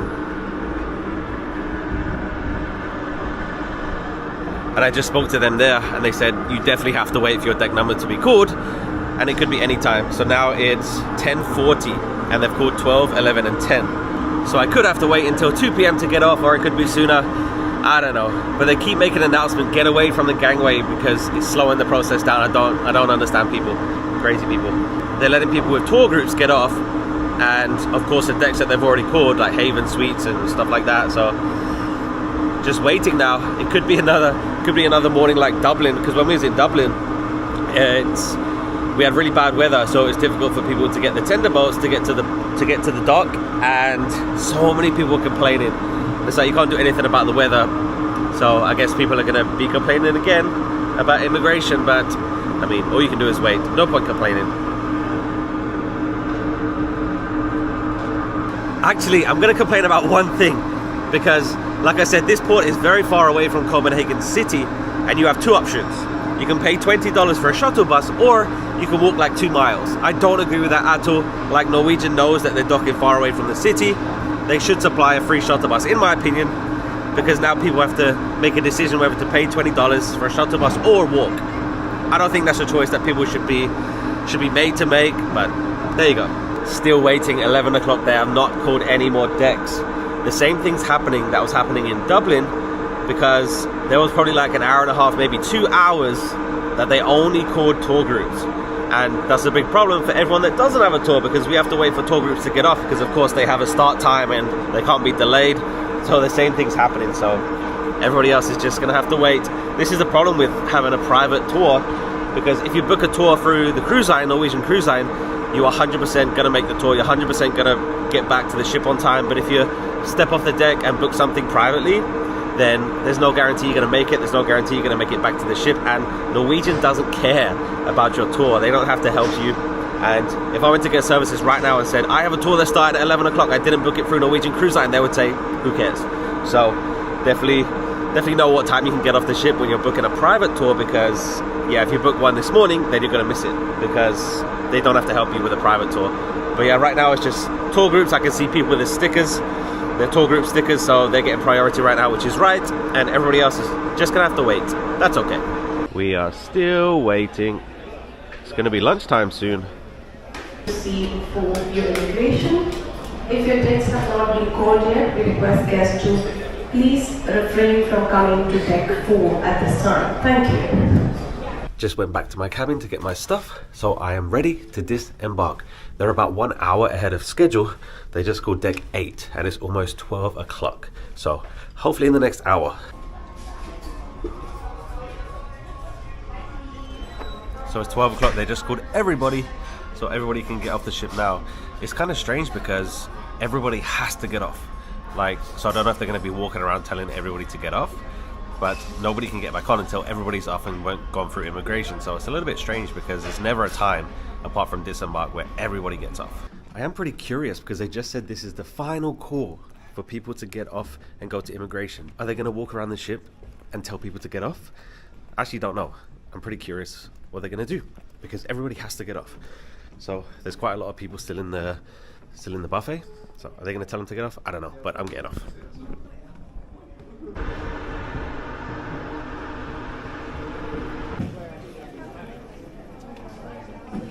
All right, here we go. We are walking. It is 12:55. Let me explain what happened. I don't know if they just assumed everybody was American because I showed him my passport and it was like, oh, British. And then I was literally through in 2 seconds. But then everyone else, they're asking questions and I don't know, checking visas. But yeah, I guess they just assumed everybody was American. But so there's a few options. We are nowhere near Copenhagen. This really bothers me. And it bothers me about airports as well. I think there's 6 airports with London in its name, and one of them is in London. The rest of them, they're nowhere near London. But I think that the itinerary, it says Copenhagen. I think that it's a cruise line responsibility to get you to Copenhagen. That's my opinion. Maybe people don't agree with that because they choose to dock here and they know it's nowhere near Copenhagen, and then they're going to charge you to take you to Copenhagen, even though the itinerary says Copenhagen. I think that I think they should get you there. That's just my opinion. Anyway, so you can take the shuttle bus, or I'm gonna try and walk to the metro station. The weather is beautiful, it's absolutely amazing, and I just feel like walking, so I'm gonna walk. And it's a pretty industrial port, and sometimes the ports, they're too dangerous for you to walk off, but you can just walk off. They said it's pretty far to the city, it's pretty far to the metro station, but yeah, I don't think it's right that they should charge you for a shuttle bus, but I just feel like walking, so let's walk. I guess there is also a public bus, just a Copenhagen bus, that's going to take you to the metro station, but it doesn't take you to the city center, which doesn't make sense because it's on the way. So yeah, it just doesn't make sense to get on a bus then get on the metro. So I'm just going to walk to the metro station, even though it's 2 miles away. 2 miles away just to get to the metro station. Then I'm going to try and take the metro into the city. I see people over there waiting for the bus. I guess they're trying to go to the city center, but I don't like this. I don't agree with it. I'm not complaining because, you know, life goes on. There's more important things in the world to worry about, but luckily it's a beautiful day. Just gonna take a walk through the industrial estate here in Copenhagen. But yeah, it was actually pretty smooth. They literally, probably like 12 o'clock, they called, okay, everybody please get off. But then they kept saying, this is last call, last call, last call. And then there were still people like trickling through. And even now, like 1 o'clock, there's still people walking off the ship, which, I mean, they were calling last call an hour ago. So I guess they were walking around the ship, knocking on cabins, telling people to get out of the restaurants because everybody has to get off. And people were getting annoyed actually because there's a lot of people sitting inside the terminal, and they said that nobody is allowed to get back on until everybody's off, because of course they need to know that everybody went through immigration, and I guess people didn't want to get off. So there was a lot of people getting mad about they couldn't get back on the ship because everybody wasn't off the ship. Anyway, drama over. It's okay, guys. You're on a cruise. You're just gonna wait an hour, so what? It's okay. It's all right. It's all right. Anyway, let's try and go to Copenhagen. Can for limousine. It's actually pretty strange because tomorrow is the end of the cruise and we're staying here overnight. So it's an overnight in Copenhagen. So usually like a ship will get to dock in the morning, then they will leave in the evening, but the ship is not going to move until they disembark tomorrow. So there's no more Sailaway. We're not going to see any more Sailaways because once I get back on the ship, I'm going to get off in the morning and then I disembark. All right, I think that's the bus to somewhere, to the city, to the metro station. I don't know, but I'm going to take it just because it's there right now. So let's see what happens. It's pretty strange running for a bus. You don't know where it goes.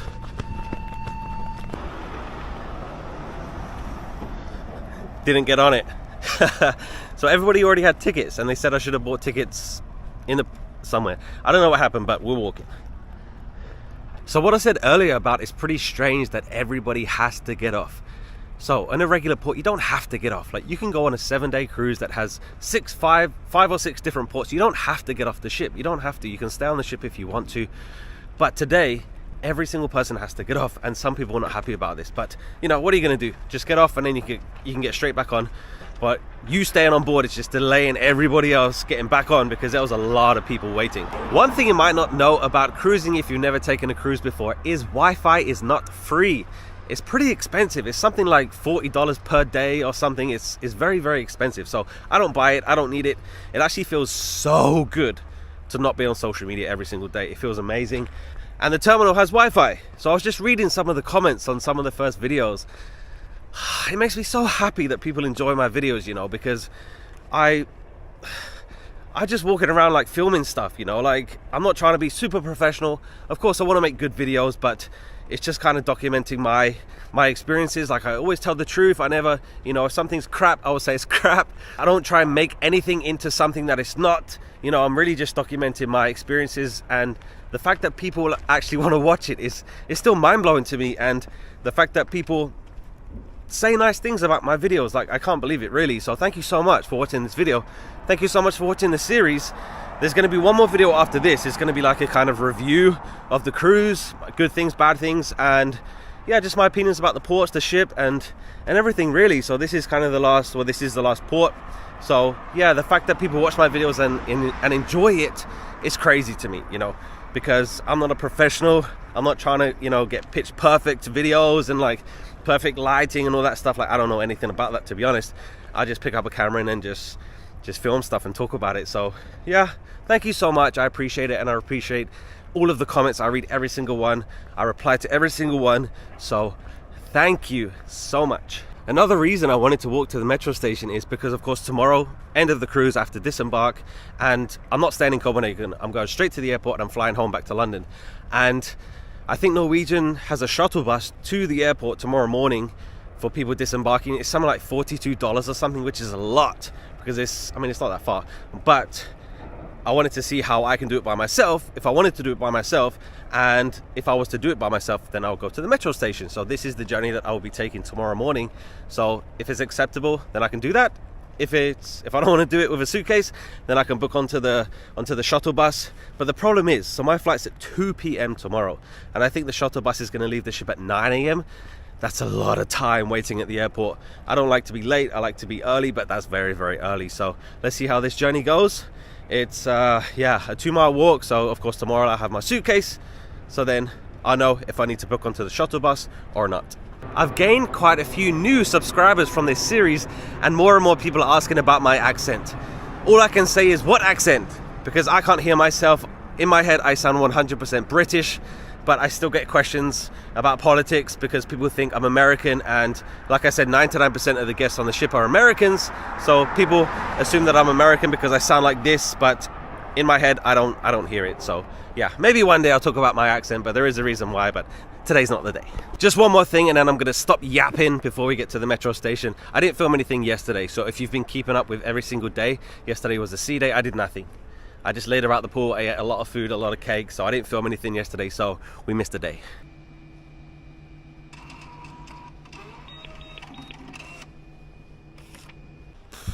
That was a 35-minute walk. The metro station is called Orient Cag. I hope that it's not too late to buy the ticket for the shuttle bus to the airport tomorrow, because I don't want to walk that far with my suitcase, get on the metro, go to the airport. It's so far, so hopefully I can buy the shuttle bus ticket later on the ship. Anyway, got my ticket. It's very confusing because you need to buy like a ticket for each zone, and I think I'm going to stay in zone 1, so I just got a zone 1 ticket. I want to go here, Kongens Nytorv. This is where I am now, so it looks like it's zone 1.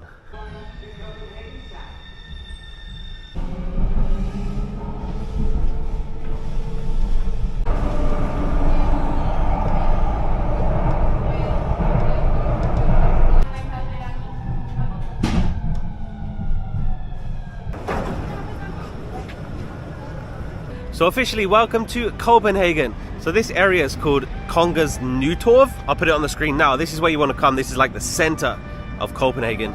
So right there is the most expensive, I think it's the most famous hotel in Denmark. Some of the people that have stayed there: Britney Spears, Obama, Rolling Stones, Walt Disney. And I'll tell you something later about Walt Disney, because he has a strong link to Copenhagen. Something very interesting, not many people know it.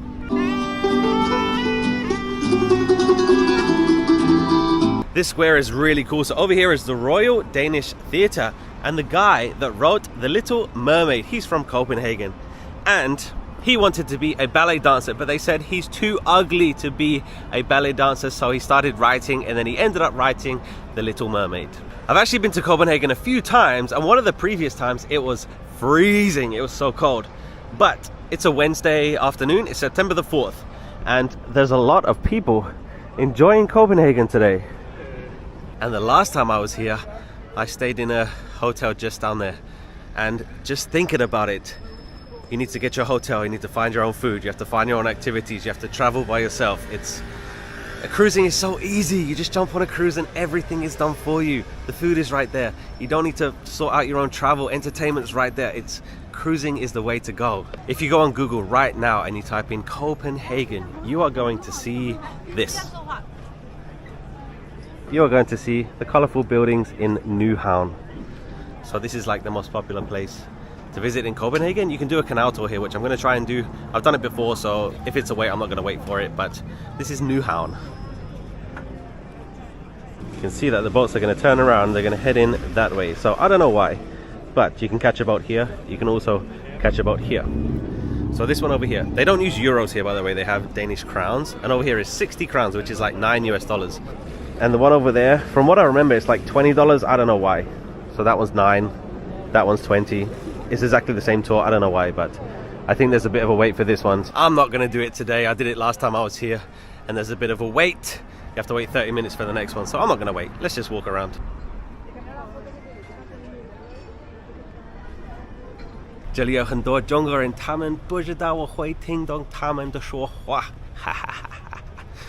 the main problem I have with Copenhagen is it's extremely expensive. One of the most expensive cities in Europe, and it does look cool. I'll admit it does look cool, but I don't think it's anything special. I do think it's one of the most overrated cities in Europe. For some reason, so many people want to come here. It is clean compared to, like yesterday, 2 days ago we were in Amsterdam. Amsterdam is extremely dirty. But Amsterdam has a lot of cool stuff to see, a lot of cool stuff to do, but yeah, Copenhagen's, it's okay. It's alright. Definitely visit it, but yeah, in my opinion, a little bit overrated. The metro ride was actually pretty cheap. So it was only like 20 minutes and it cost $2 US, so it's okay. Oh, I gotta take the metro back, then I gotta walk all the way back. Oh no. Hopefully I can find the bus or something, I don't know. Here's a tip for Copenhagen. So many people like to bike here. It's a very cycle-friendly city. Do not walk in the bike lane because they don't stop. If you watch a few of my videos, you notice that I always have this small bag with me. There'll be a link in the description so you can get one of these as well. I don't believe that you should go to a foreign country without your passport. Don't leave it on the ship. Don't leave it in your hotel room. Keep it with you all the time. I always have this bag. It has my passport, my money, my chargers, my phone. Everything stays here and it's in front of me. Welcome to Amalienborg. This is the residence of the royal family of Denmark. And you can see guards here. You can get really close to them. You can take some pictures with them. You can't really do that at Buckingham Palace because they're pretty far away, but this is where the royal family of Denmark lives. And I think it's that one, I'm not too sure. But they live in one of them, and apparently there are secret tunnels that they can get to each of these buildings under the ground. If you visit Denmark, you'll notice that pretty much everything is named after Christian or Frederick. And just over here is Frederick's Church. I think that's the biggest dome on a church in Europe. Let's go inside.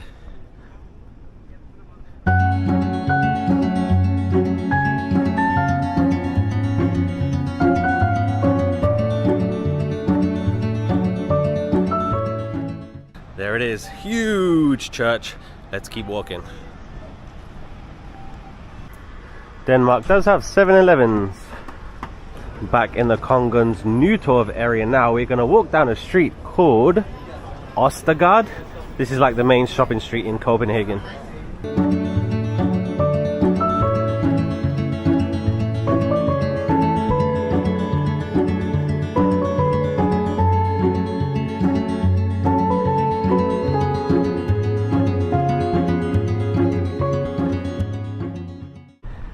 Do you remember Christian? This is Christiansborg Palace. I think this is where the Prime Minister of Denmark is. This is Parliament, I'm pretty sure. The last time I was here, there were so many protesters here protesting about something. Let's go inside.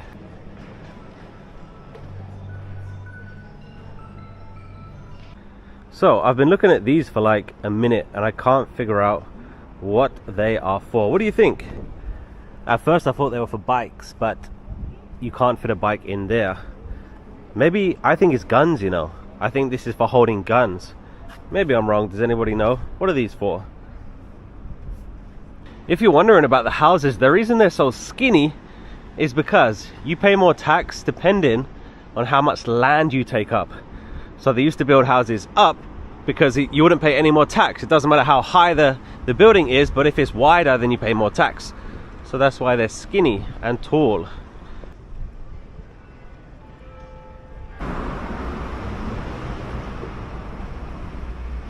Welcome to City Hall Square. That is City Hall, but there's something over here in the corner of the square that I want to show you that is so interesting. All right, here we go. Let the history lesson begin. So over here is Tivoli.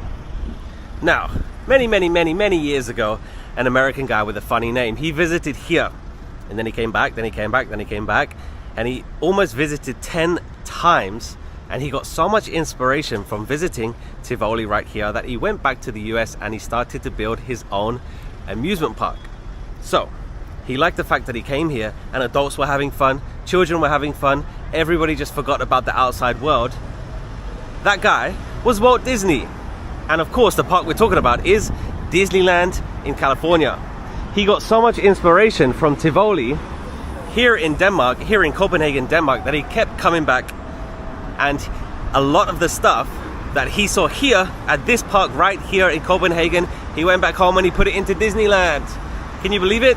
Absolutely true.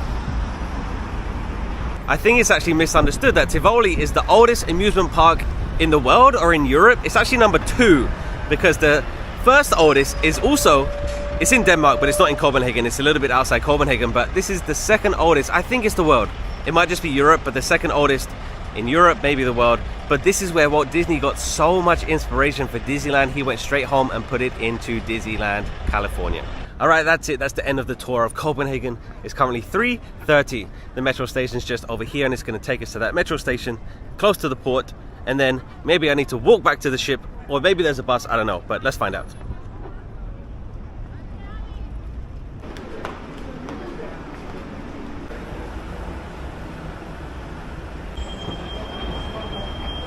For the M4 line to Orient.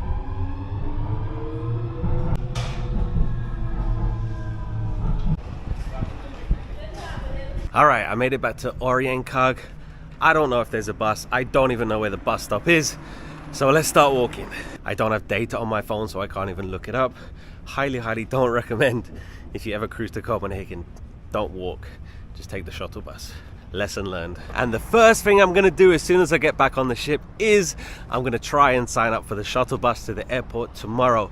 There was definitely a cutoff date because I remember reading it in the daily planner. I think it was yesterday, so I think I'm too late to sign up for the shuttle bus because of course they need to know how many people, how many buses, blah blah blah. I think I'm too late, but hopefully I can get on the shuttle bus, because if not, then I have to do this journey tomorrow with my suitcase. So like I said, yesterday was a sea day. I didn't film anything, I was just relaxing, but I have to tell you about the show. It was called Elements, and it had the production cast, so singers and dancers. It had the acrobats, it had the magicians. It was unbelievable. It was so good, so much fun. At one point, like, some of the dancers were like swinging from above. Like, it was so good. Last night was also the glow party. It's kind of strange because I looked at the schedule for today and there's no show tonight. Like, every single night this cruise there's been a show in the theater, but there's no show tonight. They're just going to show a movie at 9 p.m. in the theater, which is kind of strange because I guess last night they did like a big goodbye, like they brought the officers out, the captain was on stage, and yeah, so kind of last night was the big goodbye. But tonight, nothing special. They do have a dance party, but they have that every single night. See, when I told you that this port was industrial, I wasn't lying. There's literally nothing here. I see so many people riding their bikes this way. I have no idea where they're coming from because there's nothing down there. The only thing that's down there is the cruise ship terminal, so I don't know where these people are coming from. The end is in sight. Of course, whenever you get off the ship, make sure you know what time you need to be back, because the ship will not wait for you. But like I said, today's kind of strange because there's no all aboard time, because the ship is not moving until tomorrow when everybody's going to disembark. So you can literally be out all night and come back tomorrow morning if you want to, because it's an overnight. Very rarely does a ship do an overnight, but for some reason the Norwegian Dawn arrived in Copenhagen today, and then we're going to stay overnight, and then I am going to disembark tomorrow, and then new passengers will start to get on tomorrow. It's pretty impressive how quickly they can turn around the ship, because literally maybe 20-30 minutes after the last passenger gets off, the next cruise will literally start boarding so quickly. That's why they try to get everybody off before like 9:30, 10 o'clock, because the new passengers are already waiting. I am so sad this cruise is coming to an end. It's been so amazing. 10 days of fun, exciting places, amazing food, great shows, amazing crew. Like, absolutely no complaints about the crew. The crew cannot do enough for you. Amazing crew on board the Norwegian Dawn. It's been great, it's been amazing, but I don't take anything for granted. The only reason I can jump on a cruise is because you watch my video, so thank you. I appreciate it so much. I can't say it enough times. Thank you so much for watching my videos, because you watching it is the only reason that I can do another cruise and another cruise, hopefully very soon. But thank you.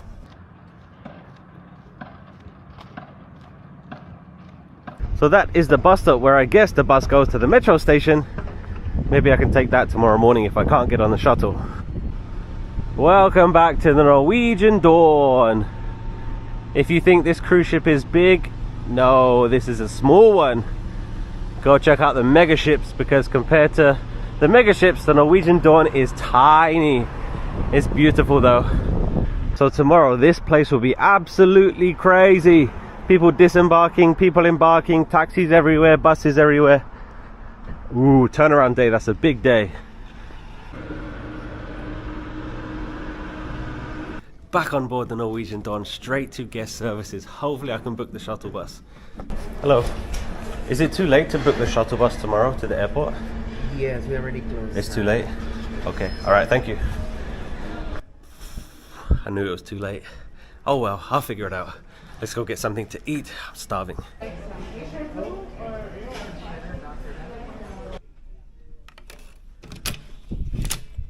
It is 5:30 now, time to get ready for the last evening. And we are ready to go for the final night on board the Norwegian Dawn. Tonight's outfit, all green tonight, all green tonight. Let's go. It's already 6:30. Tonight's going to be a very, very chill night compared to all the other nights because, like I said, there's no main show. And I've already missed trivia, I've missed the solo meeting, but it's okay. It's going to be great. We're going to fit in dinner sometime. There's a lot of music going on and it's the last night, so we're going to enjoy it. The lobby is extremely empty. Like I said, there's no onboard time today, so people can stay off all night if they want to. The band's about to start playing, but usually at this time the lobby is packed out, but nobody in the atrium.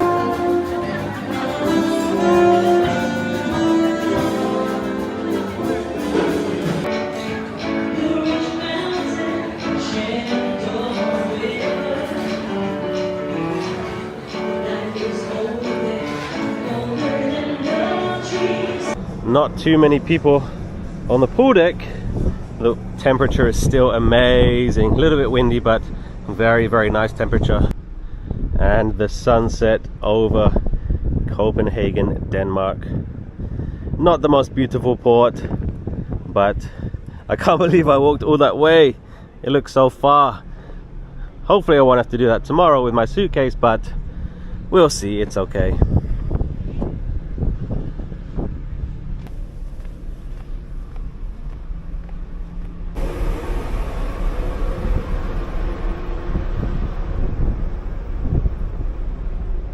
In one of my previous videos I did do a full walk around of the ship, so go back and watch that if you want to.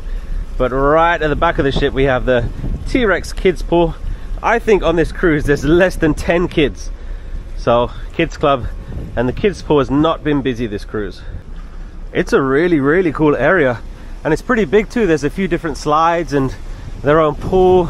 There's a hot tub there too, so if you have kids there's definitely options for you. Wow. When I worked on ships, I can't even tell you how many hours that I used just looking out to sea. The darkness of the sea, the sunsets, the sunrises.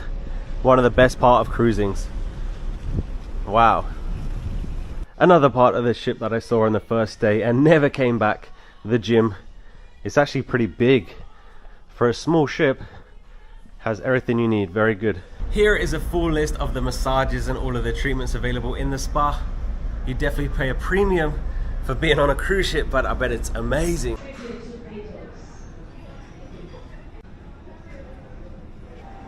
One place that will not be open today is the casino. Casino is not allowed to be open while the ship is in port. And of course, the ship is in port right now and it's not going to move until disembarkation tomorrow. So casino is not open. Another thing that's not open while the ship is in port is the shops. So the shops and the casino, both of them will be closed today. I wanna hold your hand. I'm talking about my girl, my girl. I got soul. Oh, I'm waiting. I can't fight this feeling anymore. I've forgotten what I started fighting for. That was the Karaoke Superstars final. Some of those people are really, really good. It's time to have the last dinner on board the Norwegian Dawn. Let's go to the Venetian dining room.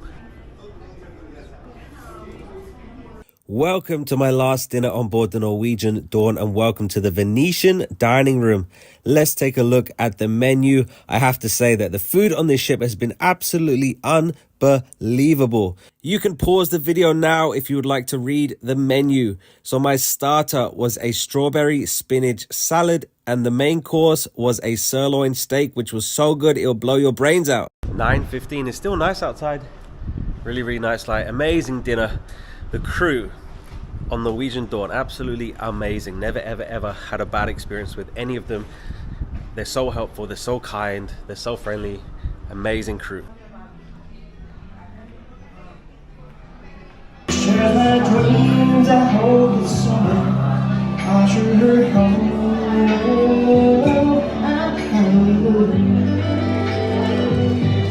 To carry more than just my secrets.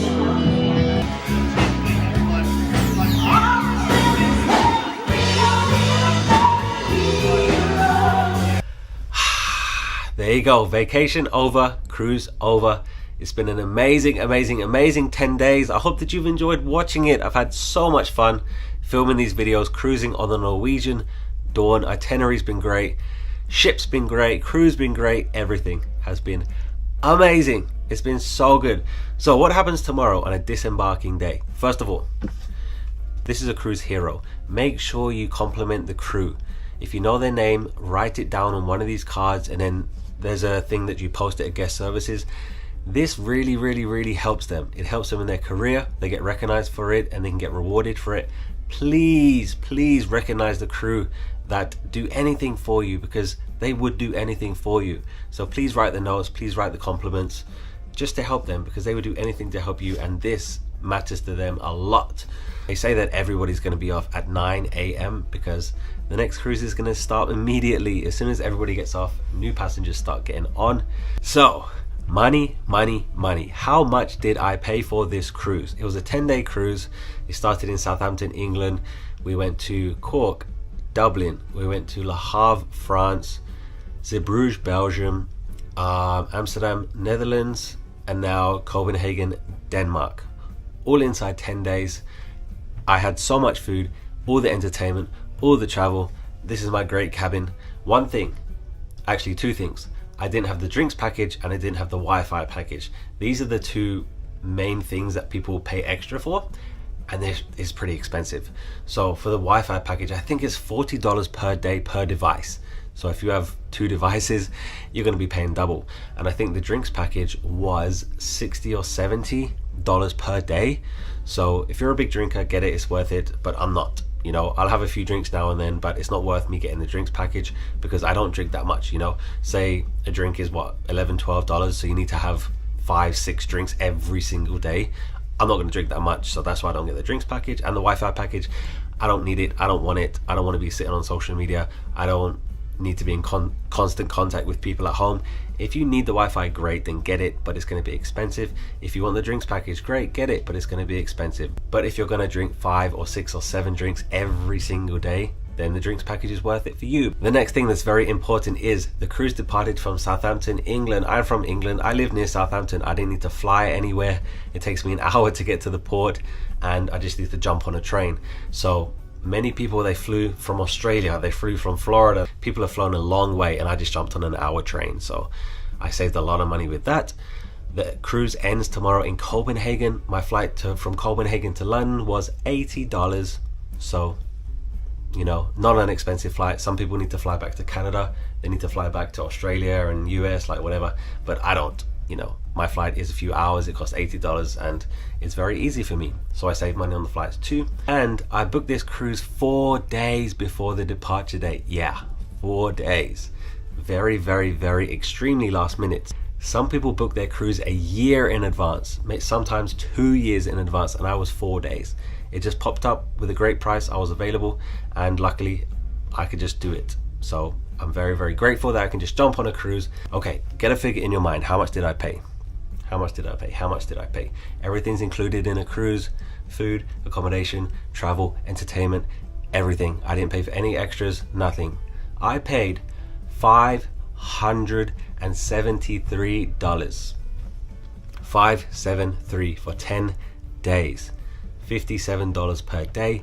You cannot get a hotel for that anywhere. And I got accommodation, food, entertainment, everything we just talked about. Everything is included. $57 per day, 10-day cruise, $573. You cannot beat that price. You cannot beat the standard. You cannot beat the entertainment that I've seen this week. Like if you went to London or New York and you saw a show with that standard, you're gonna pay more than $57. and I got that, you know, pretty much every single night, with high quality shows and amazing service, amazing food, and I didn't pay a single penny.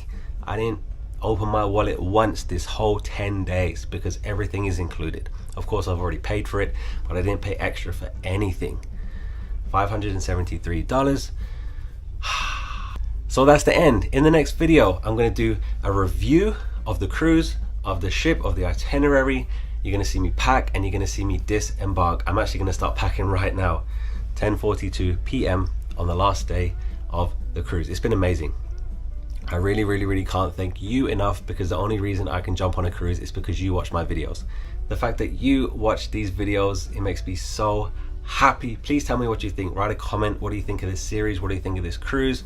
What do you think of the ship? What do you think of anything? Just write me a comment and say something, please, just to tell me what you think. But I appreciate you guys so much. I appreciate all the channel members. Please click the join button below this video to become a channel member.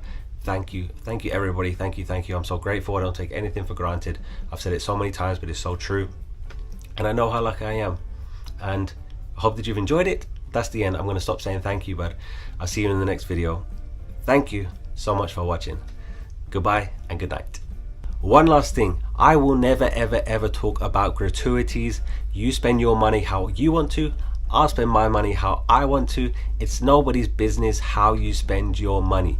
Give whatever you want. Don't let anybody tell you how much you should give for gratuities. It's your money, your choice. It's up to you, nobody else's business. Okay, goodbye. Hello everyone, welcome to a new video. It is currently 11 p.m. on the last night of my 10-day cruise on board here, the Norwegian Dawn.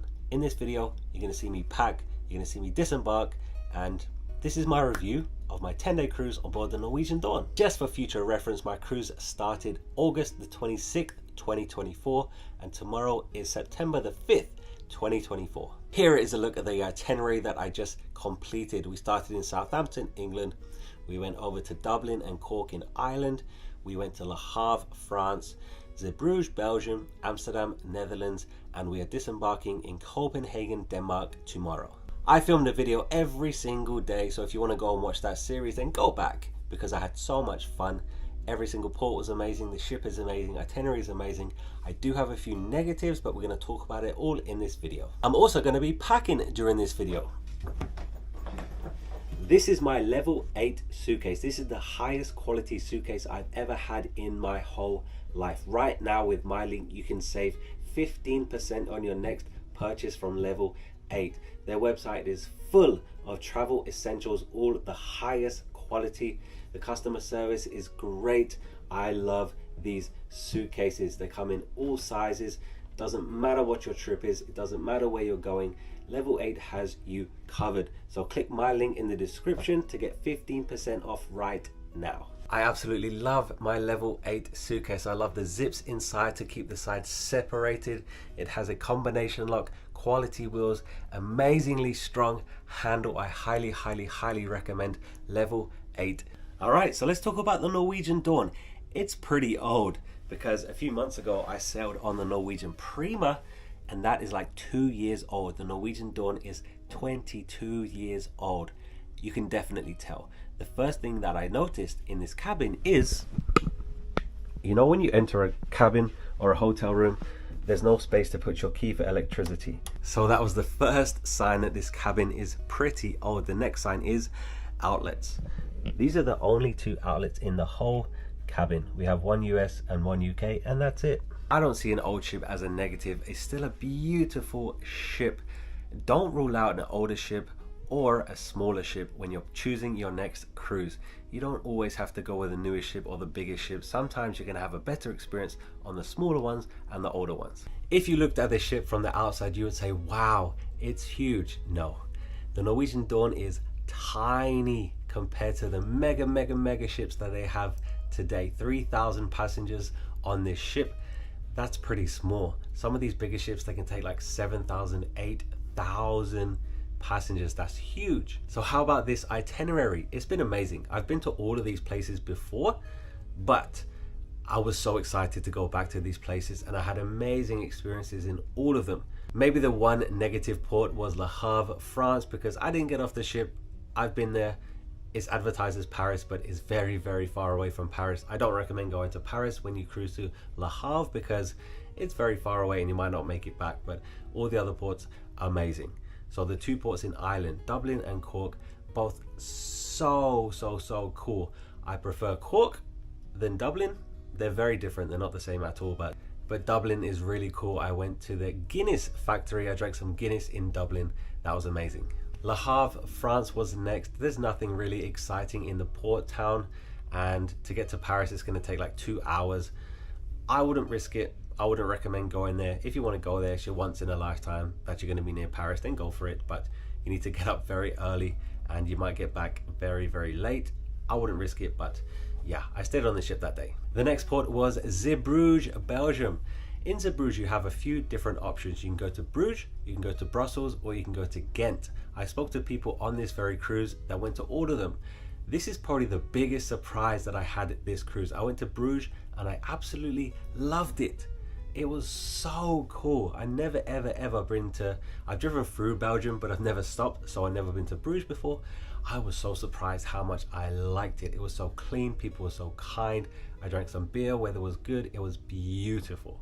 It was so good. It was only a 20-minute bus ride from Zeebrugge to Bruges. Highly recommended. The next port was Amsterdam, Netherlands. I went to the Van Gogh Museum, one of my favorite places to visit in the whole of Europe.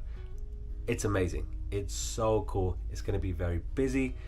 In my opinion, the streets are very dirty. It's not the cleanest city, and the things you've heard about Amsterdam, the seediness, it's all true. Okay, it's absolutely true. I was walking down the street at 10 o'clock in the morning and I saw some stuff.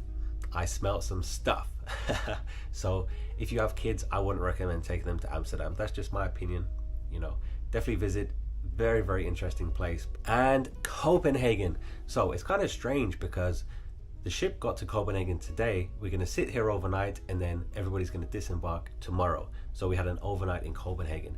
It's very, very, very far away from Copenhagen. I made a huge mistake and I walked out the port. I walked to the metro station, which took 40 minutes. It's 2 miles just to get inside Copenhagen. There is a shuttle bus that costs $20. I don't agree with the shuttle bus. I think that it's a cruise line responsibility. If you say we're going to Copenhagen, then it's your responsibility to get me to Copenhagen. Maybe some people don't agree with that, but that's what I think. But Copenhagen is great. Very, very interesting city. It's very expensive, so be aware. All right, here we go. Let's pack just a little bit. Halfway there. Let's talk about the crew. The crew on the Norwegian Dawn have been absolutely amazing. They cannot do enough for you. They're so friendly, helpful. They would do anything to make you have a good vacation. So Norwegian Cruise Lines does something called a vacation hero. I have 3 of them. Please do these.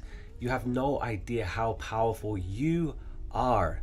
They can make your day, but you can make their day as well. These can help them so much in their career. I used to work on ships, so I know about it. These can help them so much in their career. They get recognized for it, they get rewarded for it. If you have a good experience with a crew member, please write a positive comment for them because it helps them a lot. So this cruise, I have Sirikorn. She was my waiter at Bamboo, the Asian restaurant. She's from Thailand. Absolutely amazing. I was having trouble with the chopsticks, so she made me one of those things that you give to kids. Yeah, she gave me one of those. Next is Arnold from Zimbabwe. The nicest waiter, server I've ever met on a ship. I've cruised a lot, I've worked on cruises. He is the nicest guy I've ever met on a ship. He's always rushing around. He talks to everybody. He helps everybody. He is on the ball. He's such a hard worker, but he's so kind as well. He's so friendly. He's always smiling. I spoke to him a few days actually, and he said, you know, that's his job. He loves making people happy and he does it very well. So Arnold, he's my number 2. And I have Erica with a K. She's from the Philippines and she is a hostess at Aqua Dining Room. And I've spoken to her probably more than any other crew member. She is so friendly, so kind. She's always happy, always smiling, and she's just amazing. Erica with a K. And yeah, so they're my 3 Vacation heroes, I'm going to show you what you do with these right now. Let's go to the atrium. So my cabin is 5567. Let's take a walk. So of course my cabin is on deck 5. I'm not going to show the ship on this video because I have 10 videos walking around the ship. So if you want to see around the Norwegian Dawn, then check out the other videos. We're going to go straight to the atrium and guest services because I need to drop off my vacation heroes. Please do these, they matter a lot. There is Aqua, that's where Erica with the K works. So we're heading up to deck 7. It's currently 11:30, so let's see if there's anyone still around. The last night of the cruise, I bet there is. Welcome to the atrium. They have a band up there. Up there is the Irish pub Oceans. A lot of people still getting some drinks and getting some food. Food is still available right now. You can literally eat any second of the day if you want to. And over here is guest services.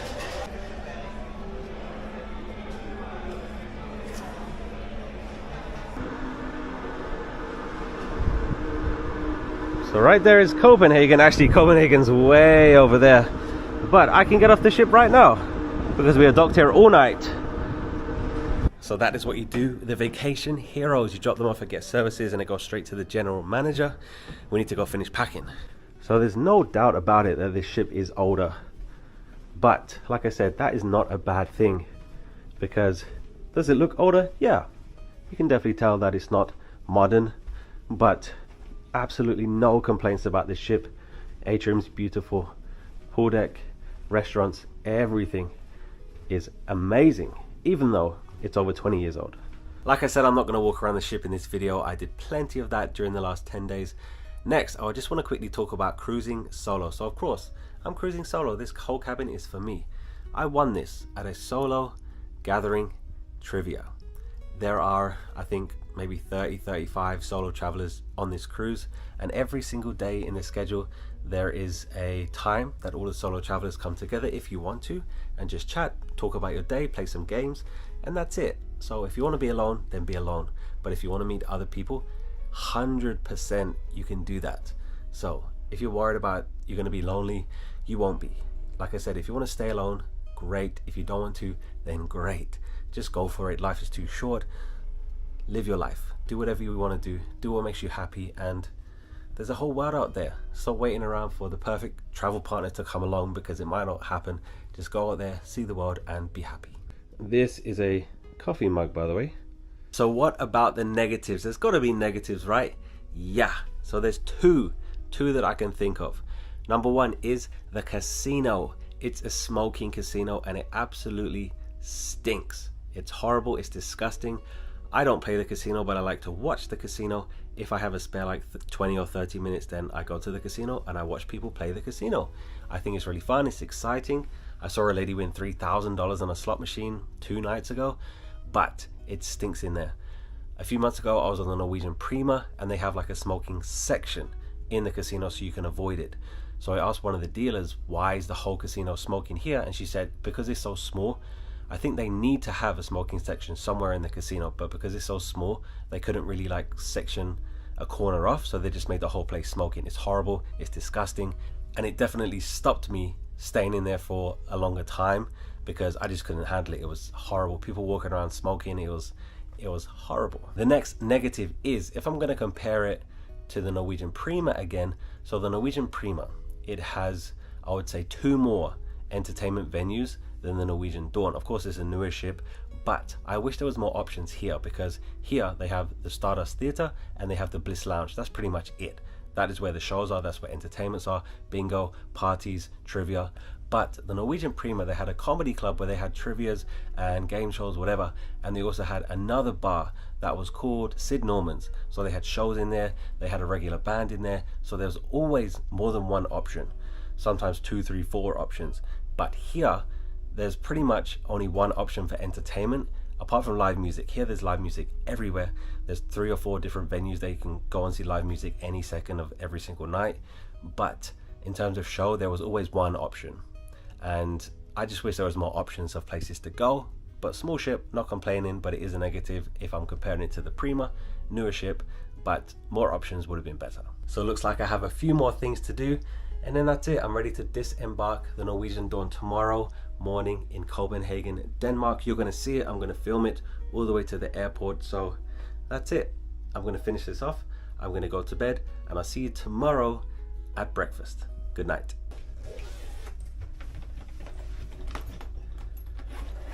Leaving the cabin for one last time at 7:45 a.m. Everybody needs to be outside their cabin at 8 a.m. Let's get some breakfast.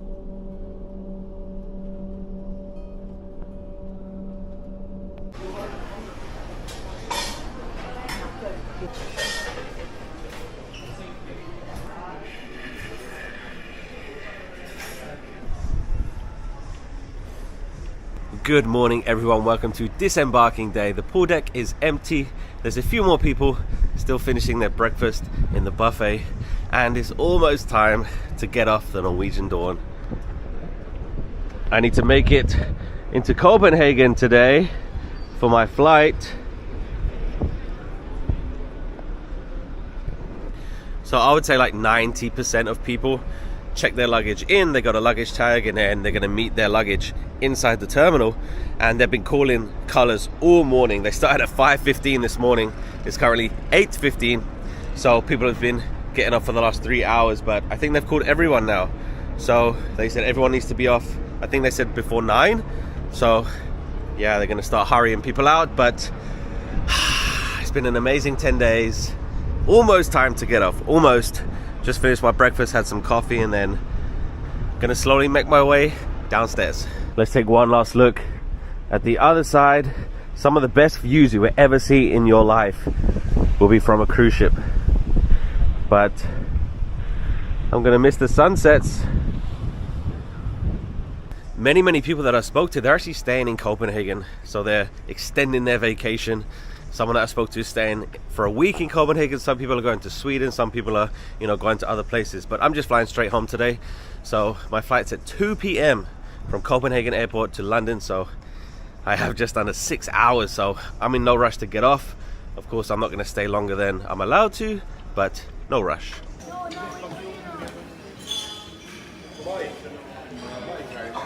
No more dilly-dallying. Let's disembark the Norwegian Dawn. So sad. Shall we see the theatre one last time?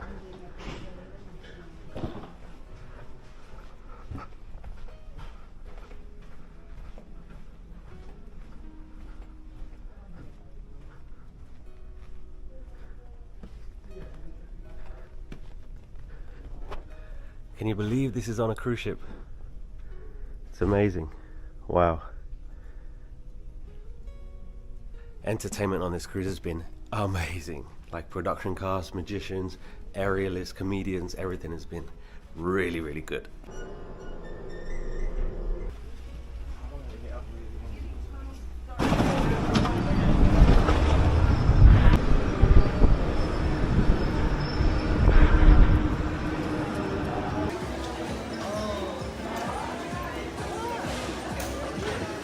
The longest taxi line I've ever seen in my life. Geez, those people are going to be waiting a long time.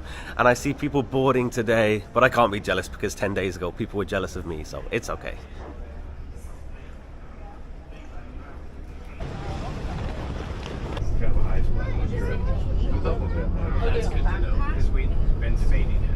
That was so much easier than the walk I did yesterday.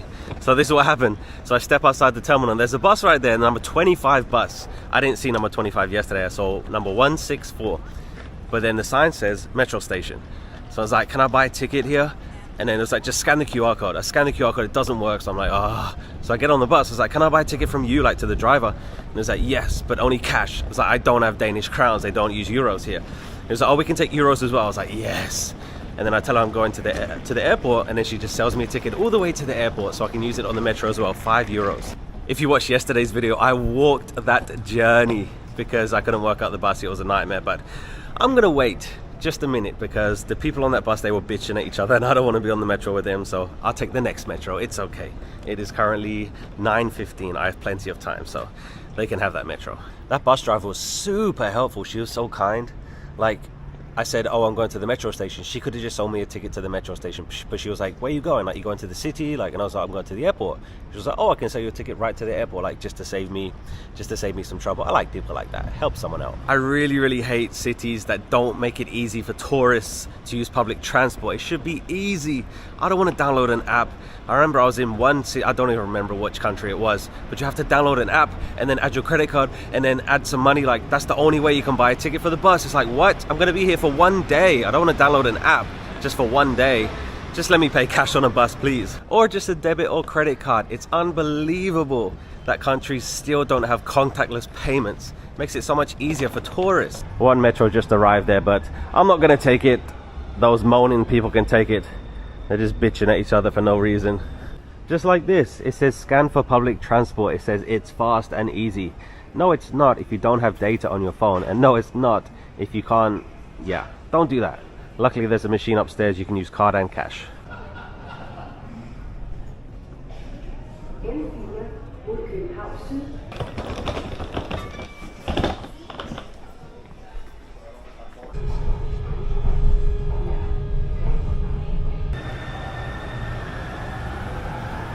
So from the port you need to change at Kongens Nytorv. This is where I came yesterday, this is where the harbour is, and this is where the main stuff in Copenhagen is, and I need to change to the M2 line. Platform 1 on the M2 line to Copenhagen Airport.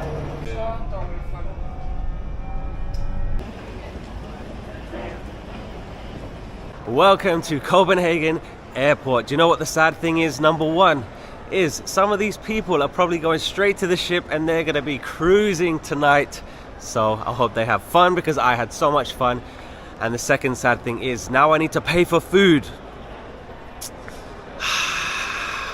I had so much fun. I hope you enjoyed watching these videos. That's the end of the series. Let me know what you think. Please write me a comment, and hopefully the next cruise is just around the corner. Please click the link in the description to get your level 8 suitcase. You can save 15% if you click my link and buy today. Quality products, and you'll be helping me out because I get a little bit of commission if you buy something through my link with level 8. Thank you so much, channel members, for supporting me. That's why I can just jump straight on a cruise, but it's time to go home. If you watched one of my videos, thank you. If you watched all of them, thank you so much, and I'll see you in the next adventure wherever it might be. Goodbye.